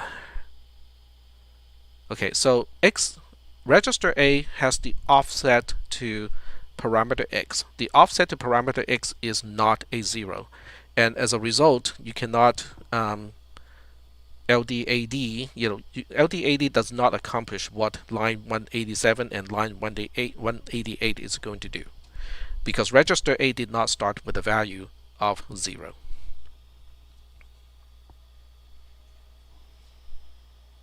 Yep. Plus, if you replace correct code with wrong code, points will be deducted too, because that indicates to me that someone the the values of the registers were not tracked correctly. So you don't want to make unnecessary changes to the code. Alrighty. Well, the rest of this program is really the same exercise. Okay, just keep doing this, and I would say this statement is probably the most complex of the entire program. Okay, so we basically just hit one of the more complex code to translate into C code. Okay, so let's go back. I know we are running out of time, but I don't see anyone complaining. And if anyone needs to leave, it's still being recorded, so it's not a big deal unless you want to ask questions interactively, which I think is important in this class. Okay, so when you look at line 39 in C code, okay, which is this big mess over here, the first thing you need to do is to sequence things. Okay, you look at this whole thing and go like, where do I start? Okay, now that question is not supposed to be directed to me, it is supposed to be directed to yourself. So when you look at this line here, you basically have to ask, what do I need to know first? Okay, now this one by itself, it's fine. Okay, we can figure this out by itself, and it is one of the things that we need. It is this one here that seems to be difficult to figure out, because this is a ternary expression, so you're going to have to remember what a ternary expression is. Okay, it is just an if then else. So if you're dealing with an if then else, don't worry about the then, don't worry about the else. Think about the condition first. So the condition is really just the result of a comparison in this case. But in this comparison, you have to figure out what is the left-hand side of the comparison, what is the right-hand side of the comparison. The left-hand side of the comparison is slightly more complex because there's the tilde symbol. Now remember, it is open book and open notes, so you can look up what the tilde symbol represents in C++, and it is just bitwise not. But then which instruction, which opcode does bitwise not in TTP-ASM, that you can look up the opcode table. The opcode, I believe in the opcode table, I use exactly the tilde symbol for the not mnemonic. So that basically, that should be like a direct match right there. Alright, so now we focus on this one here. We know how to do the bitwise not because it is just an instruction. And it's called not surprisingly. Now the question is, how do we get here? So when we get here, you need to remember we are accessing the value of a member of a structure that y as a parameter is pointing to. So now you need to figure out, okay, what do we need to do to get to that? Now, when you are doing this, you also have to track, what the assembly code, what the given assembly code is doing, so that way you can recognize your certain pieces.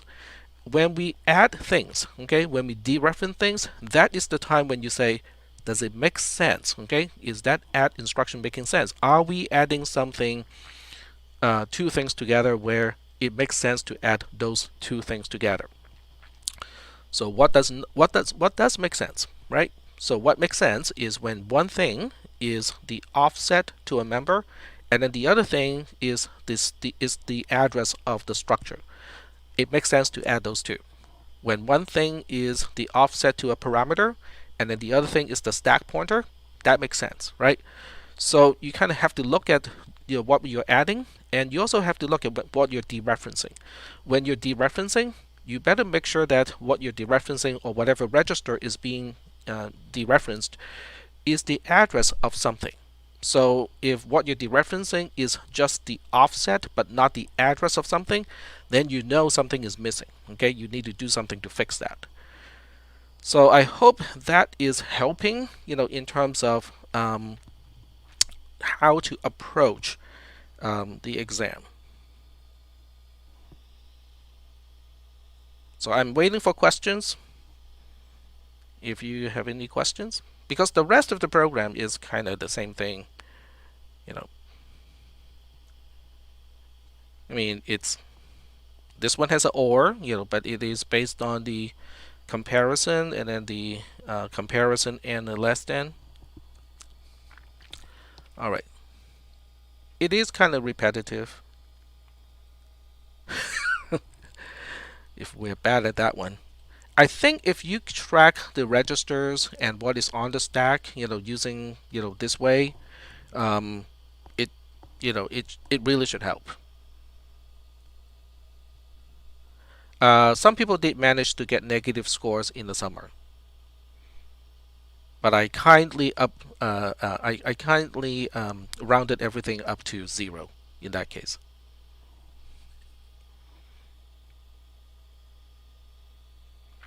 How? It's easy. For someone who did not spot an actual flaw of the program and keep changing things that are already correct, yeah, that can end up with a negative score. Yep, exactly. So Jason is correct. If people change correct code and not identify the wrong code to change, that can lead to a negative score.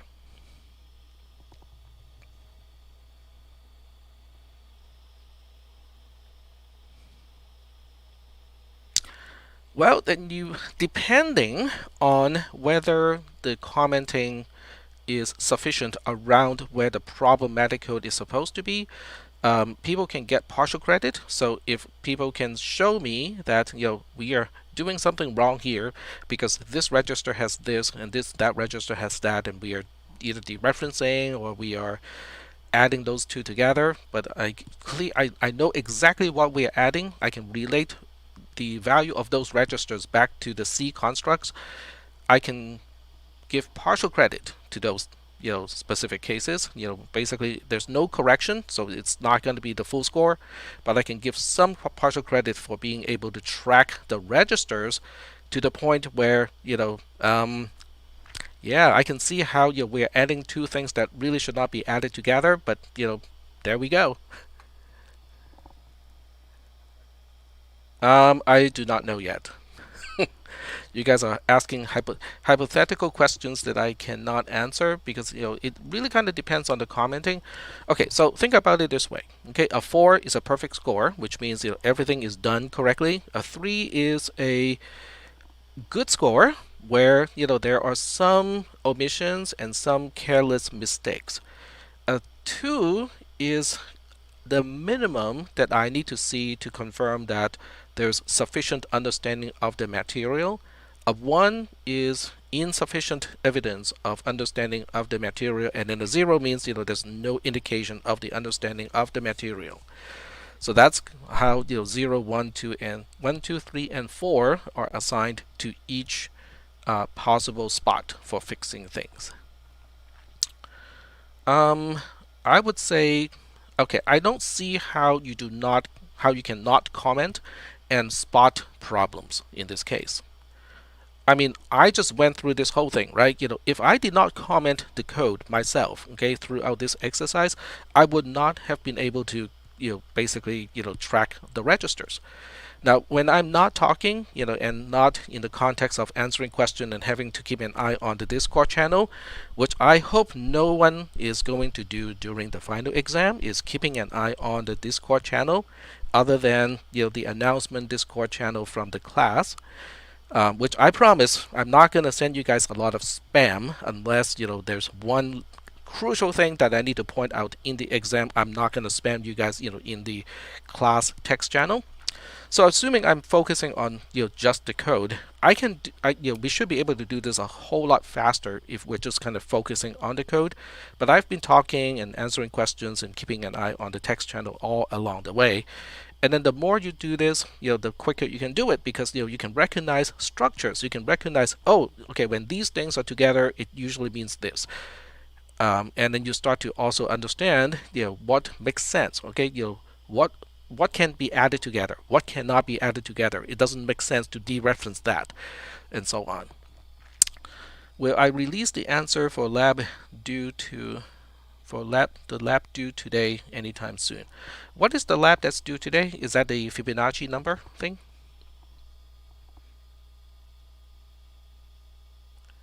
Oh, okay. I can do it right now. I can do that right now.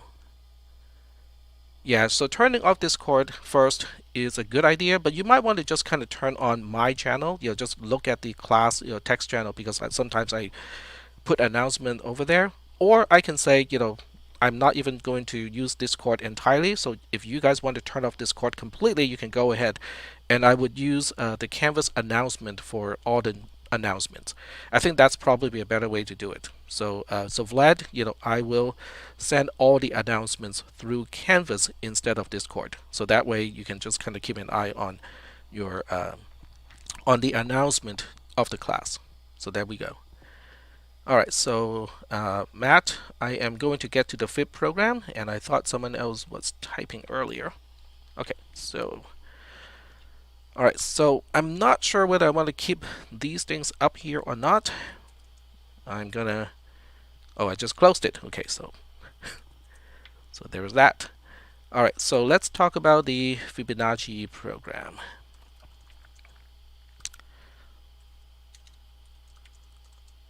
And the Fibonacci program has one single parameter, which is n, and then we have the return address. There are no local variables, which means register D should be pointing to the return address at the entry point of the subroutine.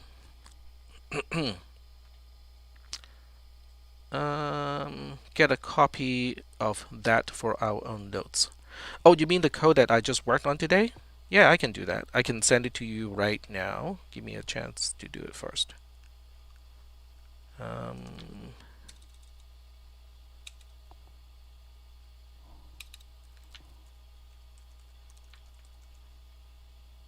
There you go. So that's what I have at this point. I can also send you the solution, so that way you can actually look at the solution too. So give me a second here, maybe 30 seconds, to send you the actual key.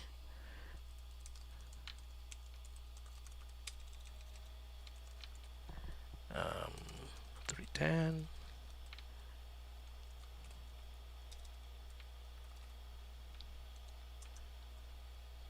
There we go.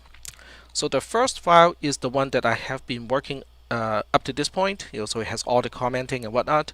The second one is the actual solution to the exam question. So there you go. So you have both, and you can basically do a comparison of what is in the question and what is in the answer. And Matt is typing something, so. Now these two are just regular text files. You can use a notepad to open it. Just rename the extension to txt and you can use notepad. Yep, there you go. Alright, so f_n is an offset to the parameter n in this case, and since we have no local variables and there's only one thing sitting on the stack below where n is supposed to be, so the offset to n is just 1. And now we want to implement the code. So I'm going to just kind of write the C code here so I can remind myself what we need to do. So if n is less than 2, then we return n itself. Otherwise, we return f of n minus 1 plus f of n minus 2. So I believe that's the return value. So I'm going to be a little bit more specific here. Put a return here. All right. So first thing first, we need to compare n to 2 and see if n is less than 2. So we need to get back to n first. So LDI a fn, that's the offset, and then we have add AD. So I'm not commenting my code anymore, because when I'm actually writing the code and not debugging code, I can actually track the registers a whole lot more efficiently. So I can just I will verbally announce it. So if you guys want to do your own exercise, you can actually comment this code after I upload it. So I promise you I will upload this code so you can have this as a reference as well. So A has the address of fn at this point, but I need the value, so I need LDAA. So register A now has the value of parameter n, and then I need to compare that to 2. So I need another register, say register B, to have a value of 2. So now I need to think about which way I want to do the comparison, because I need a CMP involving A and B. Oh, okay, cool. Um, I was just commenting on the text channel comments. Okay, so we need to compare A and B. So there are usually a few ways to do this. I want to confirm that when n is less than 2, we just return the value of n. So it kind of makes sense to do it this way, having n minus 2, okay, because this is basically just having the subtraction of n minus 2, because register A has the value of parameter n, and the register B has a constant of 2. So in this case, I need a j something I. Can someone remind me, did I use signed versus unsigned in the C code? I use unsigned. Okay, so it becomes JCI. So, but then, now I have to say, okay, where am I supposed to go to? And it is important to use a label that makes sense, right? If you just use L1, L2, and so on, it cannot tell you what it means if you do get to the label. So I'm going to use a label of f return n, so I can remind myself, if I do end up at its label, which is f underscore return n, I'm supposed to just return the value of n. And guess what? There's nothing to do, because the value of n is already in register A. So I am done here. Okay, so I can just say go to the end of the subroutine, and I'm just going to define it over here, and then we complete the sequence of returning to the caller.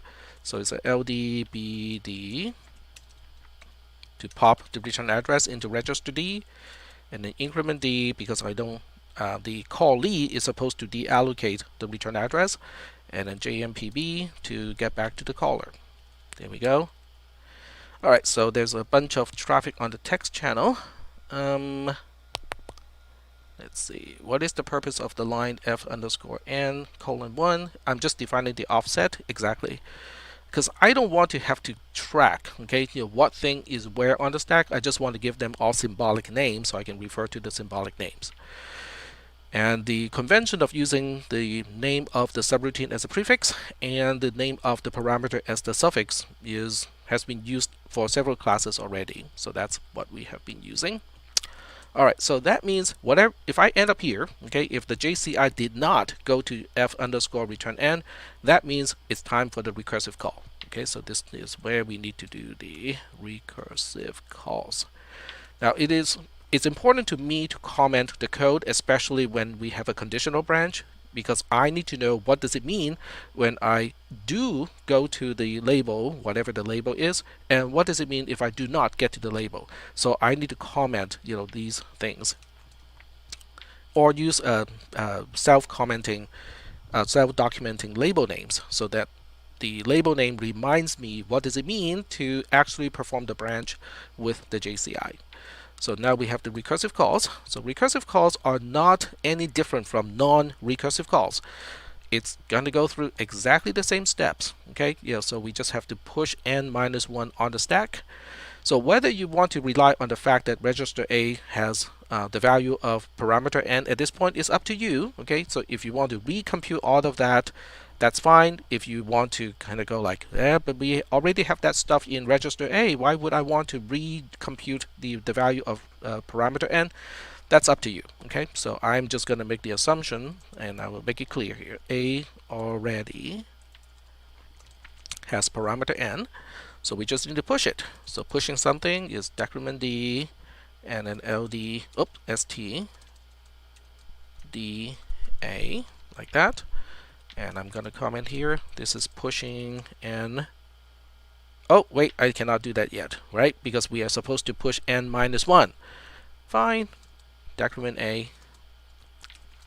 So that register A is now n minus 1. So now we are pushing n minus 1 on the stack. Then we need to push the return address. So that is LDI A with .6 plus decrement D. STDA, pushing the return address on the stack. Now we are ready to call the subroutine. So JMPI to whatever subroutine we are calling. So right here, okay, I'm going to pause and say right here, don't let the fact that you're calling a subroutine from itself bother you, okay? Because the mechanism does not change at all. Whether you're calling another subroutine or calling the subroutine that you're already in. The way we push the arguments, the way we push the return address, the way that we're supposed to clean up the arguments, they're all the same, okay? The way that we're using register A as the return value, if there's a return value, it's the same, okay? So there's no change whatsoever of the caller-callee agreement, when we have a recursive call instead of a non-recursive call.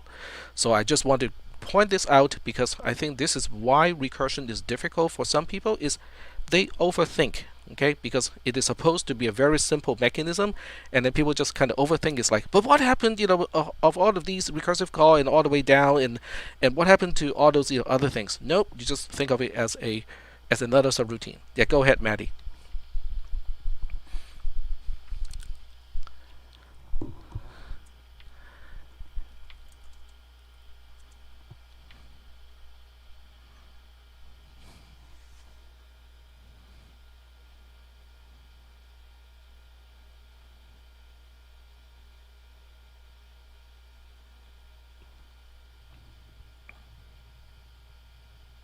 Mm-hmm. Mm-hmm. Mm-hmm. Mm-hmm. Yep. Yep. Exactly. Yep. Mm-hmm. Yep. So the increment D here is to deallocate the argument that is sitting on the stack that is doing absolutely nothing right now at this point. Now, somebody's going to ask, well, can we just use that, and say that's n minus 1, so we just have to retrieve that and subtract 1 more from that? The answer is no. The answer is no because the way I define Fibonacci, I did not use const for the parameter, which means the subroutine could have changed the parameter. So whatever is sitting on the stack that I'm deallocating with this increment D may not be exactly what I pushed earlier. Okay, so do not rely on that. Okay.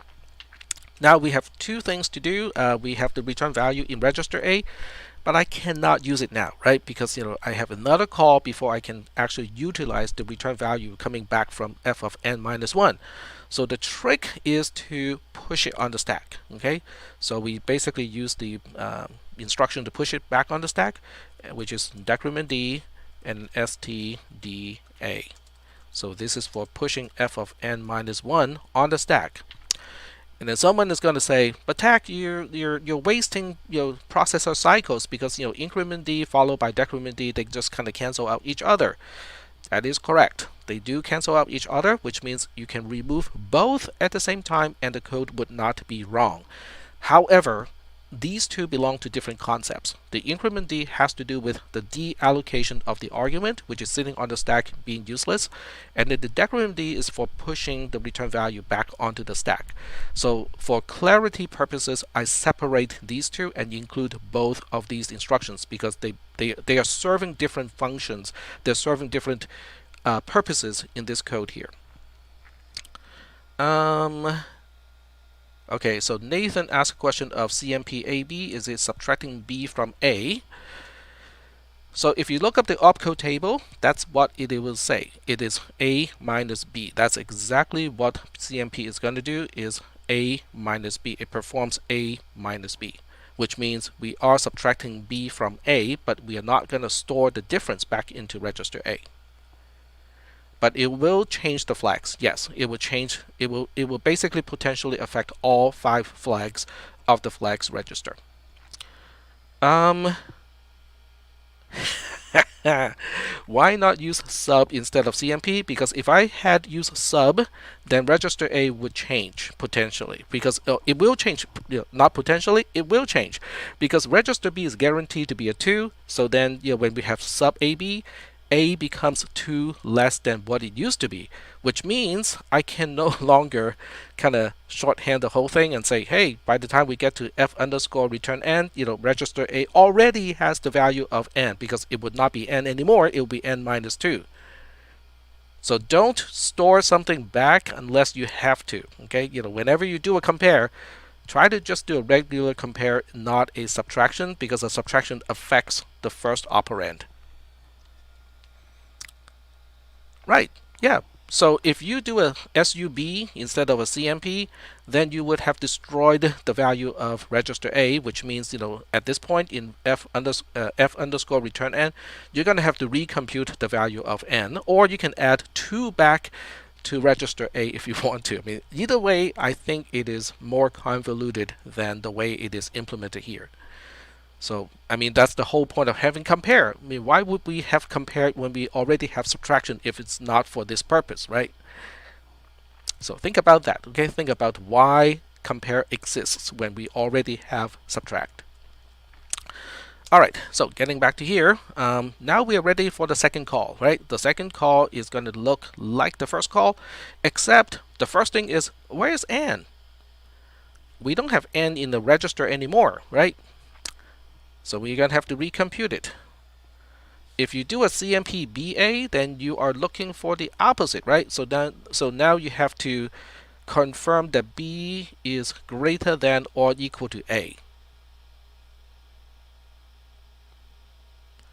So greater than or equal to is basically not less than. So you can do it that way if you want to. I mean, you just have to change the way you do your conditional branches.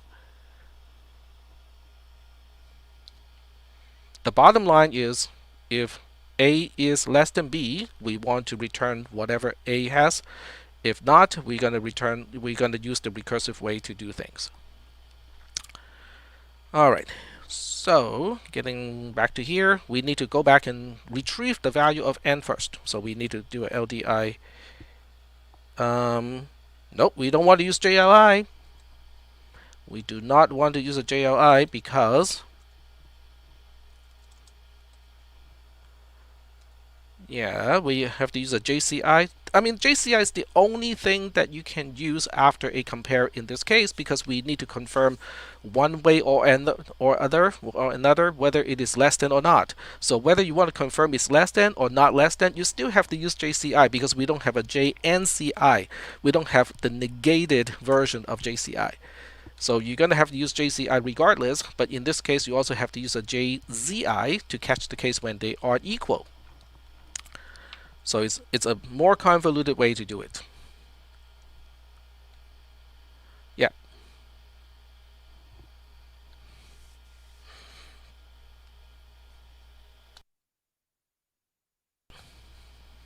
Mm-hmm.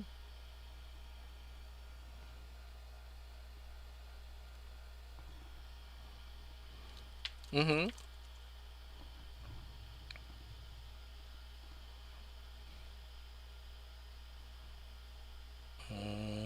We need to push it because we cannot use register A yet because it is the return value of the first call. So we cannot use the return value of the first call until we also get the return value of the second call. So we need to stash it on the stack so that we don't lose it.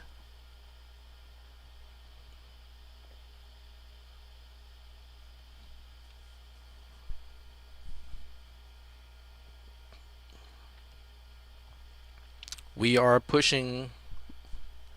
Okay, so are you talking about line 16 or are you talking about line 24? Because they are pushing different things on the stack.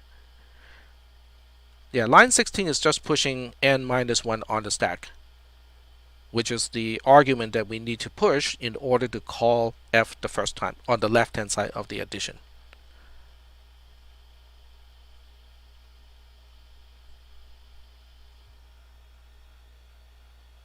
Right?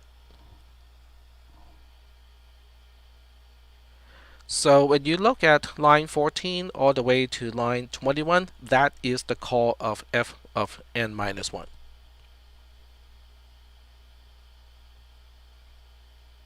Yeah, we push the argument first, and then we push the return address, and then we continue execution at the subroutine, and then when we come back, we have to clean up the stack. We have to clean up all the arguments.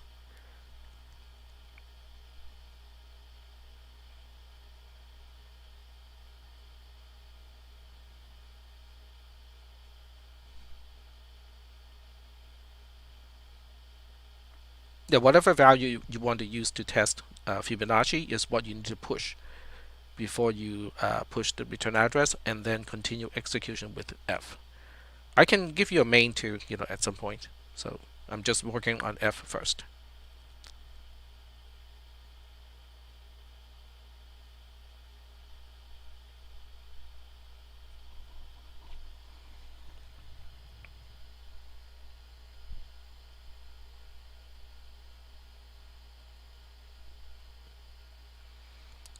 Yeah, so this is the offset to the parameter on the stack from where the stack pointer is pointing to at the entry point of the subroutine.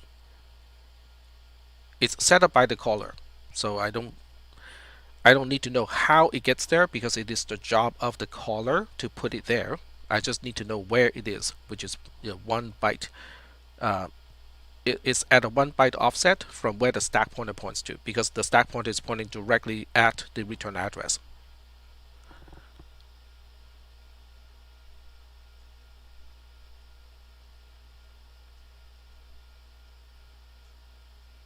Is that okay?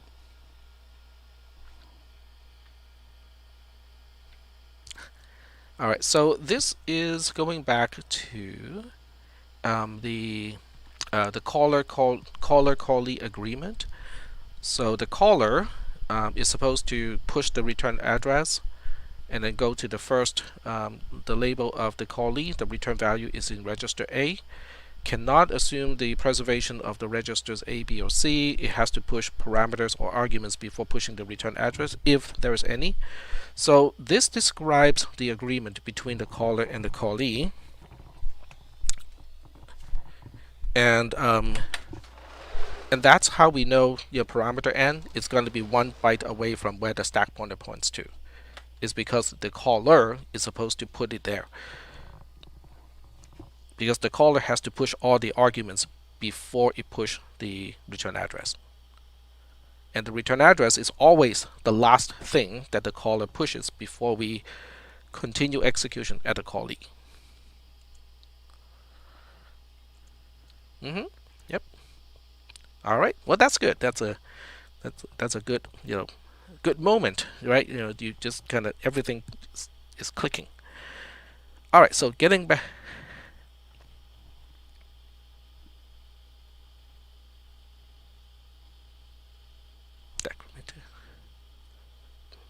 Okay, all right.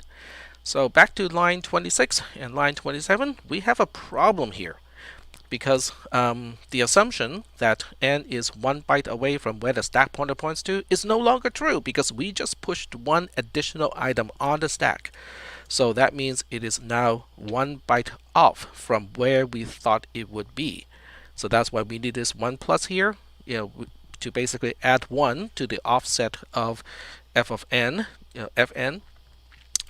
And after that, we're all good again. So we have LDAA, get the value of parameter n into register A. And this time we have to decrement it twice, right? Because we're supposed to push n minus 2 on the stack. And now we can push it. So we decrement D, STDA. So this pushes n minus 2 on the stack. So we are setting up for the second call to F. And then after that we have the pushing the return of the return address. So LDIA with dot 6 plus decrement D STDA.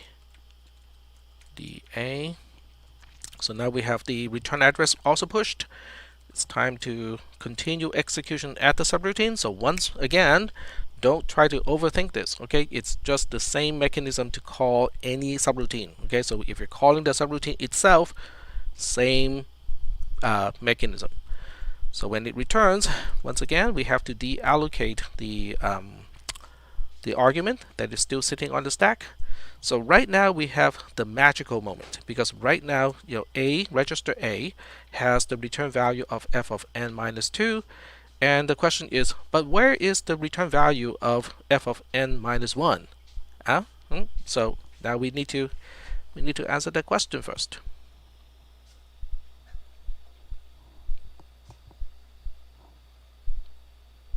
All right. it is sitting on the stack. That's why we push it on the stack to begin with. So this push here is pushing f of n minus 1 on the stack. We just have to pop it from the stack at this point. So to pop something from the stack, we use a LD first. So we cannot pop it into register A because register A has a meaningful value. So we're going to pop it into register B. And now, okay, so I'm going to comment here, B is now the return value of n f of n minus 1, and then we pop, we have to increment d because we are popping it, which means we have to deallocate the location that was storing the return value of f of n minus 1. So now we can add those two. So whenever you're adding, you have two choices. Okay, you can add AB or add BA, but add AB makes more sense in this case because register A is supposed to be the one carrying the return value. So we want to kind of finish up with the computed value in register A if it is possible, and in this case it is possible. And then we have to branch around. Well, we don't have to, but it's a good idea to branch around f underscore return n. So we just go straight to fn in this case, and that's just the return code. So I think that should get the job done. But I'm not going to leave you with a program where it may or may not get the job done.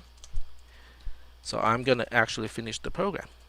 There we go. So we have main, sub dd, not necessary, but we're going to put it here. And we're just going to make a call and make sure that register A end up with the correct value in this case. So we're going to look up Fibonacci, or you can use the C code. You can just run the C code with a specific parameter and then see what value is coming back from the C code and use that to double check your assembly code. So there are quite a few ways to kind of check whether your program is working correctly or not. So I'm just going to say, let's go find the Fibonacci value of, say, 6. Okay, and then we push it on the stack. Decrement D, STDA, JMPI to F, increment D. So this is as simple of a main program as I can get in order to test, what is f of 6. So before I actually run it, are there any questions about the source code?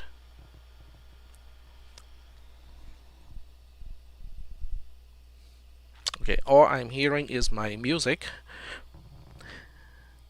Okay, Nathan is typing. I'm gonna wait a little bit here. Yes, absolutely. That's what I promised to do earlier, so I will do it. Okay, so let's see if the program works the way it's supposed to. And if someone is asking, but Tech, how can you not know whether the program is working or not? Sometimes I wish programs do not work in class, so I can actually show you guys how to debug a program. Okay, how do you look at the trace and find out what went wrong with my program and how did it go wrong, and then how do we locate where the problem is? Because just because you can find the symptom doesn't mean you find the source or the cause of the symptom. And sometimes those two can be spaced out quite a bit, which makes debugging a little bit challenging. But in this case, I'm just going to assume the program is correct and give it a try. So this is how do I call this program? I cannot remember. Fib. Yep. Okay, there we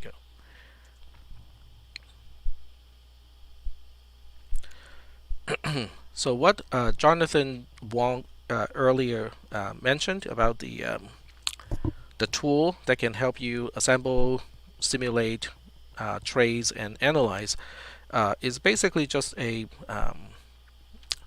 more local version. You just need to run it on your computer. You don't need to have a Google spreadsheet and do all the things to set up the spreadsheet to do it, to use submit. But basically it's doing the same thing. And this one takes a long time because the trace is going to be long. The amount of time it takes, or the length of the trace, is exponential to the value that you pass to Fibonacci. So f of 6 is going to take almost twice as long as a trace as f of 5, and so on. So that's why it's a little bit punishing. Oh, okay. So Jonathan C's implementation is faster because it's not trying to use a Java program to do the simulation and then use a Google spreadsheet to do all the processing. Alright, so let me see if I can find the assembler. I should find it to be still analyzing. Yep, we can see it's still analyzing. Now it's all done. Cool. Alright, so let's see if I can be optimistic. If you're taking my CISP310 class, I call that greedy. Okay, so that cannot be the case, right? I mean, how can it possibly be so rounded? 16,000. So I'm gonna guess the program did not work. Probably an endless recursion thing. So let's go ahead and go to the analysis and see if we can find out what went wrong with this code. All right. Infinite loop. Well, there's no loop. Remember, there's no loop here. So what we are going to do is to track down the value of register D. So we have register D being a 0 here on line 68. And then we push something on the stack, it's back to 0. Oh, okay. Okay, let me check one thing first. It could be something that's very simple. No, I do have a halt instruction. Alright, so when you have to debug a program, you can debug it in a few ways. So in this case, I'm pretty sure that the program did not end correctly. So if it does not end correctly, it can be, let's see. So if I look at register D, okay, so I now know the program is definitely doing something that's wacky because register D became 01, and it should never ever become 01. So just looking at the first few hundred lines of traces, we already kind of know that the program did not work the way it's supposed to. So I'll just go through a line-by-line trace of the program, and until I find something that is wrong, then we'll go ahead and fix it. I think I forgot to push the return address. It looks that way to me. Let's see if that's the case. Okay. We have register A being 6. We push A on the stack, so now we have 06 on the stack, and then we continue execution in the subroutine. 03 is the starting point of the subroutine. I never pushed the return address on the stack. Yeah, that would not be a very good idea, would it? Alright, so but the nice thing is it's a pretty easy fix. Okay, look at this. Look at this. Okay, I push the argument on the stack, and then that's it. I just jump right off to subroutine F. So why is this so bad? Okay, it's bad in many ways because it changes the offset to where F can find the parameter.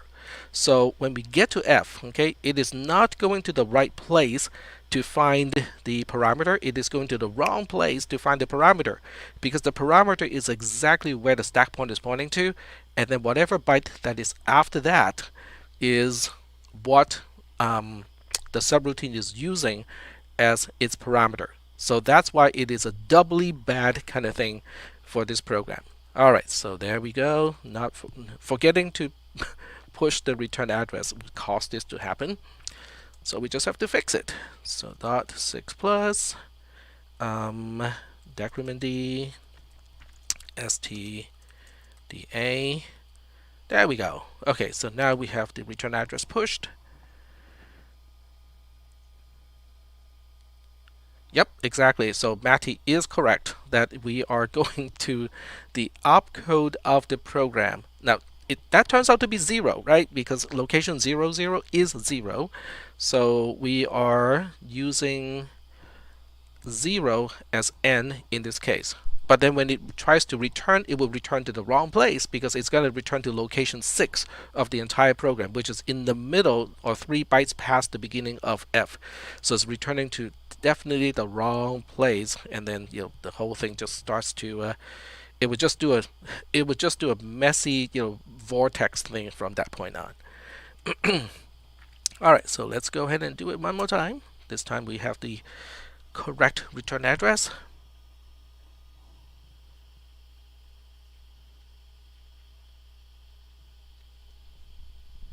All right, that looks a lot better in terms of how much time it's taking.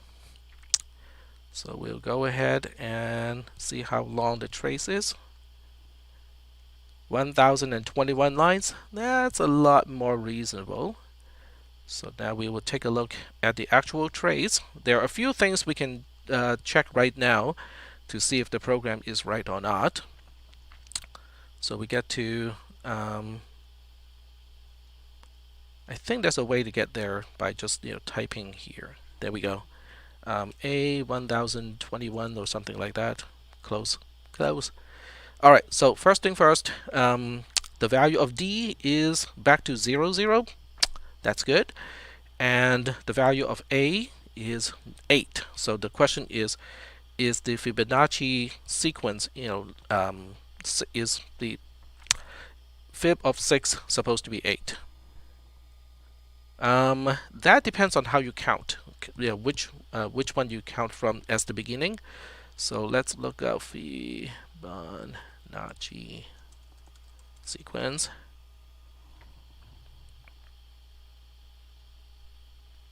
Well, it depends, because the way we define it is one way, and then there's another definition.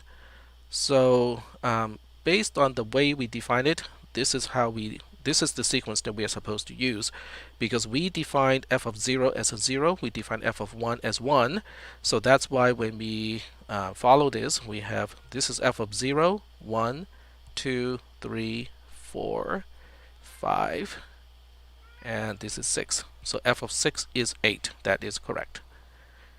So there we go. So Matty is correct. 8 is the 6th in, well, it's technically the 7th, because when we count using first, second, it's off by 1.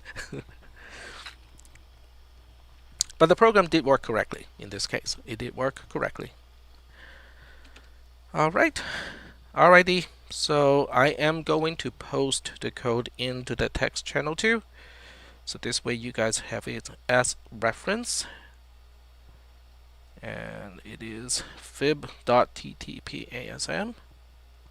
Or you can just take a screenshot, or take a snapshot of the assembler, because the assembler has both the source code as well as the trace of the entire thing. So that should be helpful too. Alright, so I think I'm gonna get off of the voice channel and stop the live stream, but everything up to this point is recorded on YouTube, so this way you can kind of go there and kind of re-watch certain portions if you want to. Yeah, absolutely, you guys are very welcome. So regarding the C part, okay, so if you encounter C code that is mysterious, okay, I'm trying to think, whether I want to commit to that or not. So I'm not gonna commit just yet, but I'm considering something, okay, that can help you guys, in the final exam. But I have to think about it a little bit more before I can commit to it. So I have already given you all the code for today's lecture. So think about the approach, okay? So when you're quote-unquote studying, think about how you want to approach the whole thing. So unless you have photographic memory and have already solved the practice final exam, I would just kind of go through the whole thing, and not to take a peek at the solution. Just kind of try to do the whole thing yourself. Do all the commenting, figuring out all the registers. And one thing I can tell, when people are not being honest when they turn in the solution of the final exam, is I see nothing in terms of commenting, and then yet people can identify all the right spots to change, of all the right spots to fix. That by itself is not considered academic dishonesty, but it does ring a few bells in my head, because it would be nearly impossible, not Okay, I shouldn't say not even, but I cannot do it. Okay, if I just look at my own exam questions and I'm told you cannot leave any comment, you cannot jot down notes to track the registers, I would not be able to answer my own questions. I need to write down that stuff because the human mind just cannot track all of those tiny little things at the same time all the time. All right. Mm, so the final exam is going to be a Google Sheet, excuse me, Google Doc. So just like with the other exams, except this one is just a regular text file. So you might want to learn how to. I can give you guys the instructions to do it, to change the font to a fixed size font and stuff like that. So that way everything is easier to read. So I will give you guys some clues of how to format the text file. I can't really do the pre-formatting, just because of the way the document is uploaded. So you want to do the columns. The problem with doing the columns is, okay, so I'll think about it, Maddie. So I will think about I'll think about that. If you do the columns, inserting additional lines is going to be a little bit more work because you have to kind of use the add multiple rows to add a new row. So that is the only thing that is kind of troublesome, when you use a Google spreadsheet to do it. I suppose I can have both. Okay, you can use either Google Doc or Google Sheet to work on the code. So I suppose we can do it that way. So I'll think about it. But thank you for the feedback. That makes sense to me. That you can have columns to do the documentation. But at the same time, when you copy and paste the code, if you want to run it, you have to copy only the source code, but not the multiple columns, because the additional columns will mess up the assembler. So I'll think about it a little bit. Cool. I'm gonna get off of the voice channel now, and also to stop the YouTube